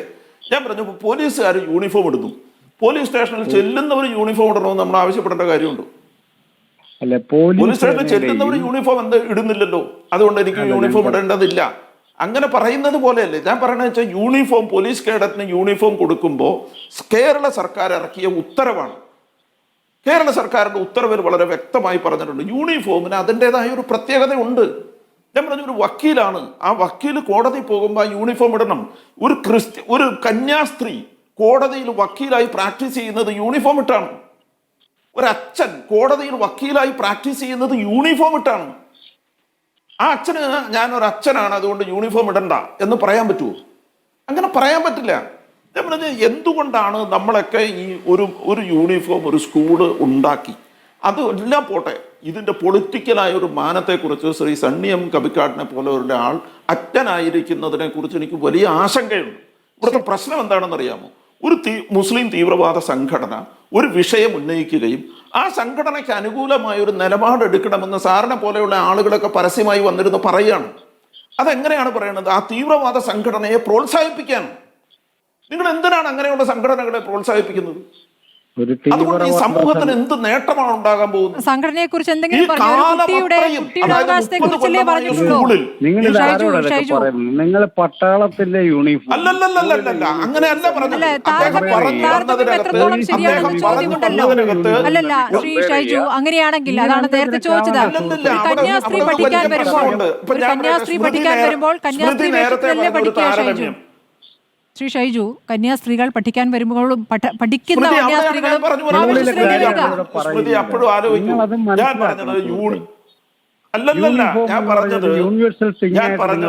കന്യാസ്ത്രീ പഠിക്കാൻ വരുമ്പോൾ കന്യാസ്ത്രീ വേഷത്തിൽ വരും, അല്ലെങ്കിൽ ഒരു ടർബൈൻ ഇട്ട് ഒരു സിഖുകാരൻ വരും. ഇതെല്ലാം നമുക്ക് മനസ്സിലാക്കാം. കാരണം അതെല്ലാം അവരുടെ എസെൻഷ്യൽ റിലീജിയസ് പ്രാക്ടീസിന്റെ ഭാഗമായതുകൊണ്ടാണ്. അങ്ങനെയുള്ള സ്ഥലങ്ങളിൽ അത് അനുവദിച്ചിട്ടുള്ളിടത്തേ അവർ പോകാറുള്ളൂ. അനുവദിക്കാത്തിടത്ത് പോയിട്ട് ഞങ്ങൾക്കിത് വേണം എന്ന് നിർബന്ധം പിടിക്കുന്ന ഒരു പരിപാടി ഇല്ല. അല്ല, ഒരു സിഖ് വിദ്യാർത്ഥിയാണ് സ്കൂളിൽ പഠിക്കുന്നതെങ്കിലോ, അവിടെ പഠിക്കുകയാണെങ്കിൽ കേട്ടില്ല, ഒരു സിഖ് വിദ്യാർത്ഥിയാണ് അവിടെ പഠിക്കുന്നതെങ്കിലോ ആ സിഖ് വിദ്യാർത്ഥിക്ക് അത് കൊടുക്കണമല്ലോ. കാരണം അത് ആ കുട്ടിക്ക് അത് കൊടുക്കാനായിട്ട് ഇന്ത്യയിലെ നിയമം അനുവദിക്കുകയല്ലേ. എസെൻഷ്യൽ റിലീജിയസ് പ്രാക്ടീസ് ആയിട്ട് അത് ഡിക്ലെയർ ചെയ്തില്ലേ? അത് ERP ആയിട്ട് ഡിക്ലെയർ ചെയ്തില്ലേ? അപ്പൊ അവർക്ക് സിഖ് ടർബൻ കൊടുക്കണ്ടേ? ഞാൻ പറഞ്ഞത് ഇത് ERP ആയിട്ട് സുപ്രീം കോടതി ഡിക്ലെയർ ചെയ്യട്ടെ. ഹിജാബ് അങ്ങനെയാണെന്ന് ഞാൻ പറയുന്നത്, ഹിജാബ് ഒരു എസെൻഷ്യൽ റിലീജിയസ് പ്രാക്ടീസ് ആണെന്ന് ഞാൻ പറയുന്നത് ഇവിടെ ചുറ്റുവട്ടത്തുള്ള മഹല്ലിലെ ഉസ്താദുമാർ പോലും അത് പറയുന്നില്ല. അത് വേറൊരു വിഷയമാണ്. അത് വേറൊരു വിഷയമാണ്. ഏത് തിരഞ്ഞെടുക്കണം എന്നുള്ളത് വേറൊരു വിഷയമാണ്. അതൊരു വിശാലമായ മറ്റൊരു വിഷയമാണ് ശ്രീ ഷൈജു. നമ്മളിപ്പോൾ സ്കൂളിൽ പഠിക്കുന്ന ഒരു കുട്ടിയെ കുറിച്ചാണല്ലോ പറയുന്നത്. എനിക്കൊരു കാര്യം വിശദീകരിക്കാനുണ്ട്. ഞാൻ തീവ്രവാദികളെ കുട്ടിയുടെ പ്രശ്നമല്ലല്ലോ. ശരി, ഞാൻ ശ്രീ സണ്ണി എം കബിക്കാടിലേക്ക്. ശ്രീ സണ്ണി എം കബിക്കാട്, അങ്ങേക്ക് മറുപടി പൂർത്തിയാക്കാവുന്നതിന് ശേഷം എനിക്ക് ശ്രീ റെജി ലൂക്കോസിലേക്ക് പോകണം. എനിക്ക് പ്രധാനപ്പെട്ട ഒരു കാര്യം പറയാനുള്ളത്, നമ്മളൊരു സ്കൂളിൽ ഒരു കുട്ടി ഹിജാബ് ധരിച്ചു കൊണ്ടുവന്നതാണ് ഇവിടെ വിവാദമായിരിക്കുന്നത്. ഞാൻ പറയുന്ന ഒരു കാര്യം, നമ്മുടെ സമൂഹം വളരെയേറെ ഡൈവേഴ്സിഫൈഡ് ആയിട്ടുള്ളത് കൊണ്ടും വളരെ റിലീജിയസ്ലി ഡൈവേഴ്സിഫൈഡ് ആയിട്ടുള്ള പല വസ്ത്രങ്ങൾ ധരിക്കും ആൾക്കാർ. അതാ സ്കൂളിനും സ്ഥാപനത്തിനും മറ്റുള്ളവർക്കും ദോഷകരമല്ലാത്തിടത്തോളം അതിനകത്തൊരു വലിയ വിവാദം കണ്ടെത്തുന്നതിൽ ഒരു പശുണ്ട് എന്നുള്ളൊരു അഭിപ്രായമാണ് എനിക്കുള്ളത്. അത് ഒരാളെ ചോദിച്ചുള്ളൂ എന്നത് ന്യായമല്ല, മറിച്ച് അത് പ്രധാനമാണ് എന്ന് ഞാൻ കരുതുന്നു. രണ്ടാമതൊരു കാര്യം, രാഷ്ട്രീയ സാഹചര്യം മനസ്സിലാക്കാതെയാണ് ഞാൻ സംസാരിക്കുന്നത് എന്നാണ് അദ്ദേഹം പറഞ്ഞ രണ്ടാമത്തെ കാര്യം. രാഷ്ട്രീയ സാഹചര്യം മനസ്സിലാക്കുന്നത് കൊണ്ട് തന്നെയാണ് ഞാൻ ഈ നിലപാടെടുക്കുന്നത്. ഇന്ത്യയിൽ മുസ്ലിങ്ങൾ അതിഭീകരമായി വ്യാപകമായി ആക്രമിക്കപ്പെടുകയും കൊല്ലപ്പെടുകയും എല്ലാ അവകാശങ്ങളും റദ്ദ് ചെയ്യുകയും ചെയ്യുന്ന ഘട്ടത്തിൽ ഒരാളുടെ അവകാശം ഒരാൾ ഉന്നയിച്ചാൽ അവരുടെ കൂടെ നിൽക്കുക എന്നതാണ് ജനാധിപത്യം എന്ന് വിചാരിക്കുന്നത് കൊണ്ട് തന്നെയാണ് ഞാൻ ഈ വിഷയത്തിൽ കുറച്ചുകൂടി സംയമനപൂർവ്വവും ഡെമോക്രാറ്റിക്കുമായ നിലപാട് സമൂഹം പുലർത്തേണ്ടതുണ്ട് എന്ന് ഞാൻ പറയുന്നത്. മൂന്നാമത് അദ്ദേഹം പറഞ്ഞാൽ തീവ്രവാദികളെ സപ്പോർട്ട് ചെയ്യുന്നു എന്നുള്ളതാണ്. അത് യഥാർത്ഥത്തിൽ കേരളത്തിൽ വ്യാപകമായിക്കൊണ്ടിരിക്കുന്ന ഇസ്ലാമോഫോബിക്കായിട്ടുള്ള ഒരു അഭിപ്രായം മാത്രമാണ്. മുസ്ലിങ്ങൾക്ക് അനുകൂലമായ അഭിപ്രായം പറഞ്ഞാൽ അത് തീവ്രവാദികളെ സംരക്ഷിക്കാൻ കുട്ടികൾക്ക് ആഗ്രഹമില്ല, മുസ്ലിം ജനതയ്ക്ക് ആവശ്യമില്ല. ഇത് ഏതോ ഇറക്കുമതി ചെയ്യപ്പെട്ട തീവ്രവാദി സംഘങ്ങളുടെ താല്പര്യമാണെന്ന് പറഞ്ഞു പരത്താൻ കുറേയേറെ കാലമായി. ഞാൻ കാണുന്നത് മുസ്ലിം സാമാന്യത്തെയാണ്. അവരൊരു അവകാശം അവർ മുന്നോട്ട് വെക്കുമ്പോൾ അത് സമൂഹത്തിന് ദോഷകരമല്ലെങ്കിൽ അത് അംഗീകരിച്ച് ആദരിക്കാനുള്ള ഉത്തരവാദിത്വം ഞാനൊന്ന് പറഞ്ഞോട്ടെ സുഹൃത്തെ, ഞാനൊന്ന് പറഞ്ഞോട്ടെ. അത് നമ്മൾ അംഗീകരിച്ച് ആദരിച്ച് കൊടുക്കുമ്പോഴാണ് നമ്മൾ യഥാർത്ഥ ഒരു ജനാധിപത്യ സമൂഹമാവുന്നത്. അതല്ലാതെ ഈ വിഷയത്തെ തന്നെ മാറ്റിയെടുക്കുക, ഇത് തീവ്രവാദ പ്രശ്നമാണെന്ന് പറയുക, ആ കുട്ടിക്ക് അതിന്റെ ആവശ്യമില്ലെന്ന് പറയുക. ആ കുട്ടിക്ക് അതിന്റെ ആവശ്യമില്ലെന്ന് ഉണ്ടോ ഇല്ലെന്നുള്ള അവരല്ലേ തീരുമാനിക്കേണ്ടത്, നമുക്കെന്ത് കാര്യമായിരുന്നുള്ളത്. അപ്പൊ അത് ആ നിലക്ക് മോർ ഡെമോക്രാറ്റിക് ആയിട്ട് ഈ കാര്യത്തിൽ അതായത് കോടതി വിധിയുണ്ട്, സ്കൂളിന് നിയമമുണ്ട് എന്നുള്ളതൊന്നും അല്ല അതിന്റെ ഒരു ആത്യന്തികമായ സത്യം. ശരി, ശ്രീ റെജി ലൂക്കോസ് ഇതിപ്പോൾ കോടതിയിലേക്ക് പോകുന്നു എന്നുള്ളതാണ് സ്കൂൾ മാനേജ്മെന്റ് പറയുന്നത്. വെല്ലുവിളിക്കേണ്ടതില്ല എന്ന വിദ്യാഭ്യാസ മന്ത്രിയും പറയുകയാണ്. അപ്പോൾ അത് ആ രൂപത്തിലായി കഴിഞ്ഞിരിക്കുന്നു. സർക്കാരും ഈ സ്കൂളിന്റെ മാനേജ്മെന്റും തമ്മിലുള്ള ഒരു ഏറ്റുമുട്ടലിലേക്ക് അത് നീങ്ങുകയാണ്. അല്ല സ്മൃതി, അത് ഒരു ഏറ്റുമുട്ടലിലേക്ക് എത്തുമെന്ന് ഞാൻ പ്രതീക്ഷിക്കുന്നില്ല. സ്കൂൾ മാനേജ്മെന്റ് അവരുടേതായ ഈ പറയുന്ന ഇതുപോലെയുള്ള ഈ പറയുന്ന വിഘടന മാനസികാവസ്ഥയുള്ള കുറേ ആളുകൾ ഇടപെട്ടപ്പോൾ അവരുടെ സുരക്ഷിതത്തിന് വേണ്ടി ഇത് പറഞ്ഞത് മാത്രമേ ഉള്ളൂ. ക്രിസ്ത്യൻ കമ്മ്യൂണിറ്റി എന്ന് മാത്രമായിട്ട് നമ്മൾ പറയേണ്ട കാര്യമില്ല. നമ്മുടെ സമൂഹത്തിലെ ഏത് വിഭാഗവും അങ്ങനെ ഒരു പിന്നെ യുദ്ധത്തിലേക്ക് കടക്കുന്നൊരു വിഭാഗക്കാരല്ല. പിന്നെ ഞാനൊരു ഉദാഹരണം പറയാം. അതായത് കേരളത്തിൽ ഇന്ന് ഇന്ത്യയിൽ സുരക്ഷിതമായിട്ട് മനുഷ്യർക്ക് ജീവിക്കാൻ പറ്റുന്ന, പ്രത്യേകിച്ച് മതവിഭാഗത്തിൽപ്പെട്ട മനുഷ്യർക്ക് അവരുടെ ചിഹ്നങ്ങളും അവരുടെ സഭാവസ്ത്രങ്ങളൊക്കെ ആയിട്ട് ജീവിക്കാൻ പറ്റുന്ന ഒരേ ഒരിടം കേരളം എന്നുള്ളവരും വളരെ വ്യക്തമായി കഴിഞ്ഞു. ഒരു തർക്കമില്ല കാര്യത്തിൽ. ന്യൂനപക്ഷങ്ങൾക്ക് പ്രത്യേകിച്ച് ഒരളവ് വരെ ഈ അടുത്ത കാലത്ത് തമിഴ്നാടും നിങ്ങൾ കർണാടകയ്ക്ക് പോകും. ഇപ്പോൾ അവിടെ കോൺഗ്രസ് അല്ലേ ഭരിക്കുന്നത്. കർണാടകയുടെ ഗ്രാമപ്രദേശങ്ങൾ ഇപ്പോഴും ഈ ക്രിസ്ത്യൻ പുരോഹിതന്മാർക്കും ഈ പെന്തക്കോസ്റ്റ് കമ്മ്യൂണിറ്റിക്കും ബൈബിൾ പിടിച്ച് നടക്കാൻ പറ്റുന്നില്ല. അവിടുത്തെ പല ഏരിയയിലും ഞാൻ പല സുഹൃത്തുക്കളും നമ്മളോട് വിളിച്ചു പറഞ്ഞത് അവർക്ക് കർണാടക കോൺഗ്രസ് ഭരിച്ചിട്ട് പോലും ഒരളവ് വരെ അതിന് മാറ്റം വന്നിട്ടുണ്ടെങ്കിൽ പോലും ഇതാണ് സ്ഥിതി എന്ന് പറയുന്നത്. അവിടെയാണ് കേരളം എന്ന് പറയുന്നത് ലോകത്തിന് മാതൃക, പ്രത്യേകിച്ച് ഇന്ത്യക്ക് മാതൃക. ഒറ്റ ഉദാഹരണത്തോടെ പറയാം, അത് പറയാൻ അനുവദിക്കണം. ബിഷപ്പ് പാംബ്ലാനി എന്ന് പറയുന്ന പിതാവ്, പൊതുവെ അദ്ദേഹത്തിൻ്റെ പല നിലപാടുകളും വിവാദം ഉണ്ടായിട്ടുണ്ടെങ്കിൽ കഴിഞ്ഞ ദിവസം ഒരു സമ്മേളനത്തിൽ അദ്ദേഹം പറഞ്ഞെന്താ അറിയോ? സഭാവസ്ത്രങ്ങളും ചിഹ്നങ്ങളും ആയിട്ട് ന്യൂനപക്ഷങ്ങൾക്ക് സ്വതന്ത്രമായിട്ട് ജീവിക്കാൻ പറ്റുന്ന ഏക ഇടം കേരളം എന്ന് പറഞ്ഞു. അതിപ്പോൾ ഒരു കോൺട്രവേഴ്സി ആയിട്ട് കൊണ്ടുവരാൻ ചിലർ ശ്രമിക്കുന്നുണ്ട്. ഇതിനെ നിങ്ങൾ ഒന്നുകൂടെ ശ്രദ്ധിക്കുക. കഴിഞ്ഞ 3-4 ദിവസമായിട്ട് ഈ വിഷയം ഏറ്റുപിടിച്ചിരിക്കുന്ന ആരാ? അത് കേരളത്തിൻ്റെ ഒരു ഭാഗ്യമാണ്. ഏറ്റുപിടിച്ചിരിക്കുന്ന 2 തീവ്രവാദ പ്രസ്ഥാനങ്ങൾ മാത്രമേ ഉള്ളൂ. തീവ്രം എന്ന് പറഞ്ഞാൽ മത തീവ്രവാദികളെ പിന്തുണയ്ക്കുന്നവർ SDPI അതുപോലെ തന്നെ ഈ RSS BJP മാത്രമേ ഉള്ളൂ. BJP പേരിനൊരു വിവാദമായിട്ട് ഇപ്പോൾ വന്നിട്ടുണ്ട്. മറ്റൊരു വിഭാഗവും ഇത് ഏറ്റുപിടിച്ചിട്ടില്ല. എന്താ കാരണം? കേരളം എന്ന് പറഞ്ഞാൽ അതാണ്. കേരളം അതാണെന്ന് നമ്മൾ മനസ്സിലാക്കണ്ടേ. ഇനി മൂവാറ്റൂർ നിർമ്മല കോളേജിലൂടെ പലരും വിഷയങ്ങൾ പറഞ്ഞല്ലോ. മൂവാറ്റൂർ നിർമ്മല കോളേജിലെ ചില വിഷയം എനിക്ക് നേരിട്ടറിയാവുന്ന ഒരാളാണ്. നേരിട്ട് പറഞ്ഞാൽ ഞാൻ ബന്ധപ്പെട്ടതല്ല, എനിക്കറിയാം അവിടുത്തെ കാര്യങ്ങൾ. അവിടെ ഇതുപോലെ തന്നെ 3-4 കുട്ടികൾ അവരുടെ അവരുടെ നിസ്കാരത്തിന് അനുവദിക്കണമെന്ന് പറഞ്ഞു വെള്ളിയാഴ്ച ദിവസങ്ങളിൽ. അതിനെ ചേർത്ത് തോപ്പിച്ചാരാന്നറിയോ? ഇസ്ലാം മത സഹോദരങ്ങളാ. അവർ പറഞ്ഞു നിങ്ങൾക്കൊക്കെ പ്രാർത്ഥിക്കണമെങ്കിൽ തൊട്ട് മുമ്പിൽ ഒരു പള്ളിയുണ്ട്, അവിടെ പോയി പ്രാർത്ഥിച്ചോളാൻ പറഞ്ഞു. മൂവാറ്റൂർ നിർമ്മല കോളേജ് എന്ന് പറയുന്നത് 10,000ങ്ങളെ പഠിച്ചു വിളിപ്പവന് വളർത്തിയ ഒരു സരസ്വതി ക്ഷേത്രം. ഇവിടെ ഒന്നും നടക്കുകയെന്ന് പറഞ്ഞത് ക്രിസ്ത്യാനി ഹിന്ദു അല്ല, ആ വിഭാഗത്തിൽപ്പെട്ട നല്ല മനുഷ്യരാണ് പറഞ്ഞത്. അതൊക്കെ നമ്മുടെ നാട്ടിലുണ്ടായ സംഭവങ്ങൾ അടുത്ത കാലത്ത്. അതിനെ കയറി ഏറ്റുപിടിച്ചുകൊണ്ട് ചിലർ വിവാദം ഉണ്ടാക്കാൻ ശ്രമിച്ചു. കെട്ടടങ്ങിപ്പോയി. കാരണം എന്തുകൊണ്ടാ? കേരളീയ പൊതുസമൂഹം അത് അംഗീകരിക്കത്തില്ല. അതായതിൻ്റെ വസ്തുത എന്ന് പറയുന്നത്. അതുകൊണ്ട് എനിക്ക് ദയവായിട്ട് ഈ ചർച്ച കേൾക്കുന്ന മനുഷ്യരോട് പറയാനുള്ളത്, നമ്മുടെ നാട്ടിൽ ഇങ്ങനത്തെ കാര്യങ്ങളുമായിട്ട് ആരെങ്കിലും തീപ്പന്തമായിട്ട് വന്നാൽ അതിന് ചുറ്റും കൂടരുത്. അവരുടെ ലക്ഷ്യം വലിയ മോശമായ ലക്ഷ്യമാണ്. പിന്നെ സണ്ണിയം കവിക്കാട് പറഞ്ഞ ഒരു കാര്യത്തിനോട് എനിക്ക് യോജിപ്പുണ്ട്. അതറിയോ? ഇസ്ലാമോഫോബിയ പടർത്താനായിട്ട് ഇവിടെ ചിലർ ശ്രമിക്കുന്നുണ്ട്. എല്ലാ വിഭാഗത്തിൽപ്പെട്ടവരും തീവ്ര മാനസികാവസ്ഥയുള്ള ചില ആളുകൾ എല്ലാ മതവിഭാഗത്തിലുണ്ട്. അത് കേരളത്തിലുണ്ട്. ഇപ്പം നേരത്തെ പറഞ്ഞ കാസ ഹിന്ദു കമ്മ്യൂണിറ്റിയില്ലേ, RSSകാരില്ലേ, ഇവിടെ കാഞ്ഞിരപ്പള്ളിക്കടുത്ത് തമ്പലക്കാടുണ്ടായ സംഭവം എന്താ? ആ കുട്ടിയുടെ വീഡിയോ ഇന്ന് വൈറൽ. ആ കുട്ടി എന്നാ പറഞ്ഞേ? നിങ്ങൾ കേട്ടില്ലേ? സ്മൃതി കേട്ടില്ലേ? ഇന്ന് ഇന്ത്യ മുഴുവനും അത് ചർച്ചയായി. ഇന്ത്യ മുഴുവനും ഇന്ത്യയിലെ എല്ലാ സംസ്ഥാനങ്ങളിലും അതിനെക്കുറിച്ച് പ്രതികരിച്ചുകൊണ്ടിരിക്കുക. RSS എന്ന് പറയുന്ന സംഘടന ഒരിക്കലും ജോയിൻ ചെയ്യരുത്, ഏറ്റവും വെറുക്കപ്പെട്ട സംഘടന എന്നാ കുട്ടിയുടെ ജീവിതാനുഭവം കൊണ്ട് പറഞ്ഞത്. ആ നാട്ടിൽ ഒരിക്കലും ഇത്തരം കാര്യങ്ങൾ ഇനി ചർച്ച ചെയ്യരുത്. ആ പ്രശ്നം തീർന്നു. ബഹുമാനപ്പെട്ട സിസ്റ്റേഴ്സിന്റെ ആ സ്കൂളിലെ വിഷയങ്ങൾ അവർ ആ മാതാപിതാക്കളുമായിട്ട് ചർച്ച ചെയ്ത് പരിഹരിക്കപ്പെട്ടു. പിന്നെ ഏതെങ്കിലും ഒരാൾക്ക് അവിടെ ജാതിയുടെ പേരിലോ മതത്തിന്റെ പേരിലോ തമ്മിലടിപ്പിക്കാൻ ശ്രമിച്ചാൽ നടക്കിയല്ല. ഒരു കാരണവശാലും ഈ കേരളം അതിന് അംഗീകരിക്കത്തില്ല. അതുകൊണ്ട് ഇത്തരക്കാരുടെ പുറകെ പോകരുത് എന്ന് മാത്രമേ എനിക്ക് പറയാനുള്ളൂ. ശ്രീ ഷൈജു ആന്റണി, അങ്ങനെയെങ്കിൽ ഇപ്പോൾ ഈ വിഷയം എങ്ങനെ പരിഹരിക്കുമെന്നാണ് പ്രതീക്ഷിക്കപ്പെടുന്നത്?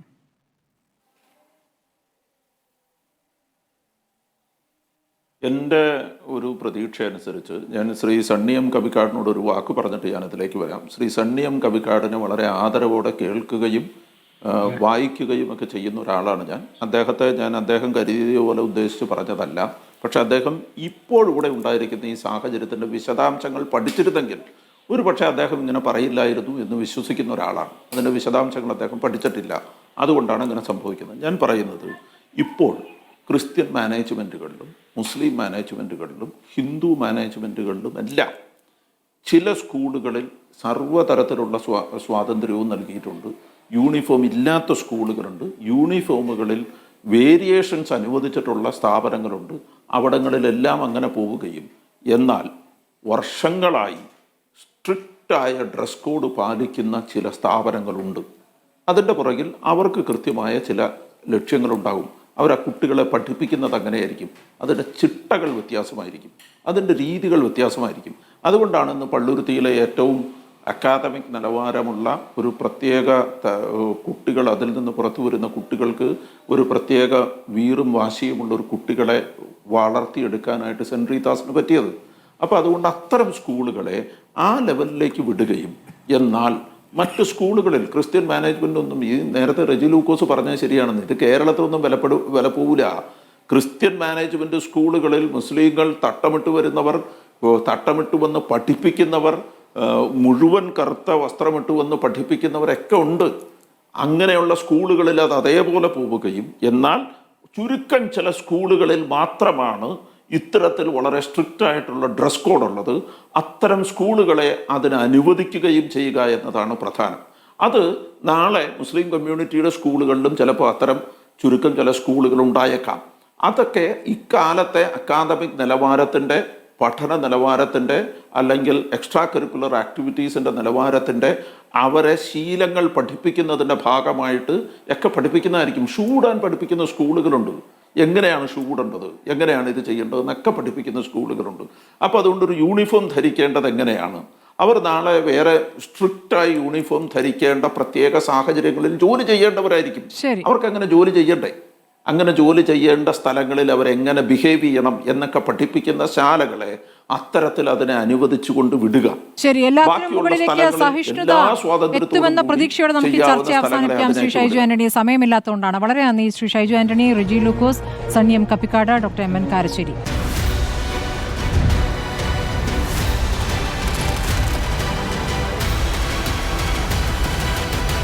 Debate with Smrithi Paruthikad.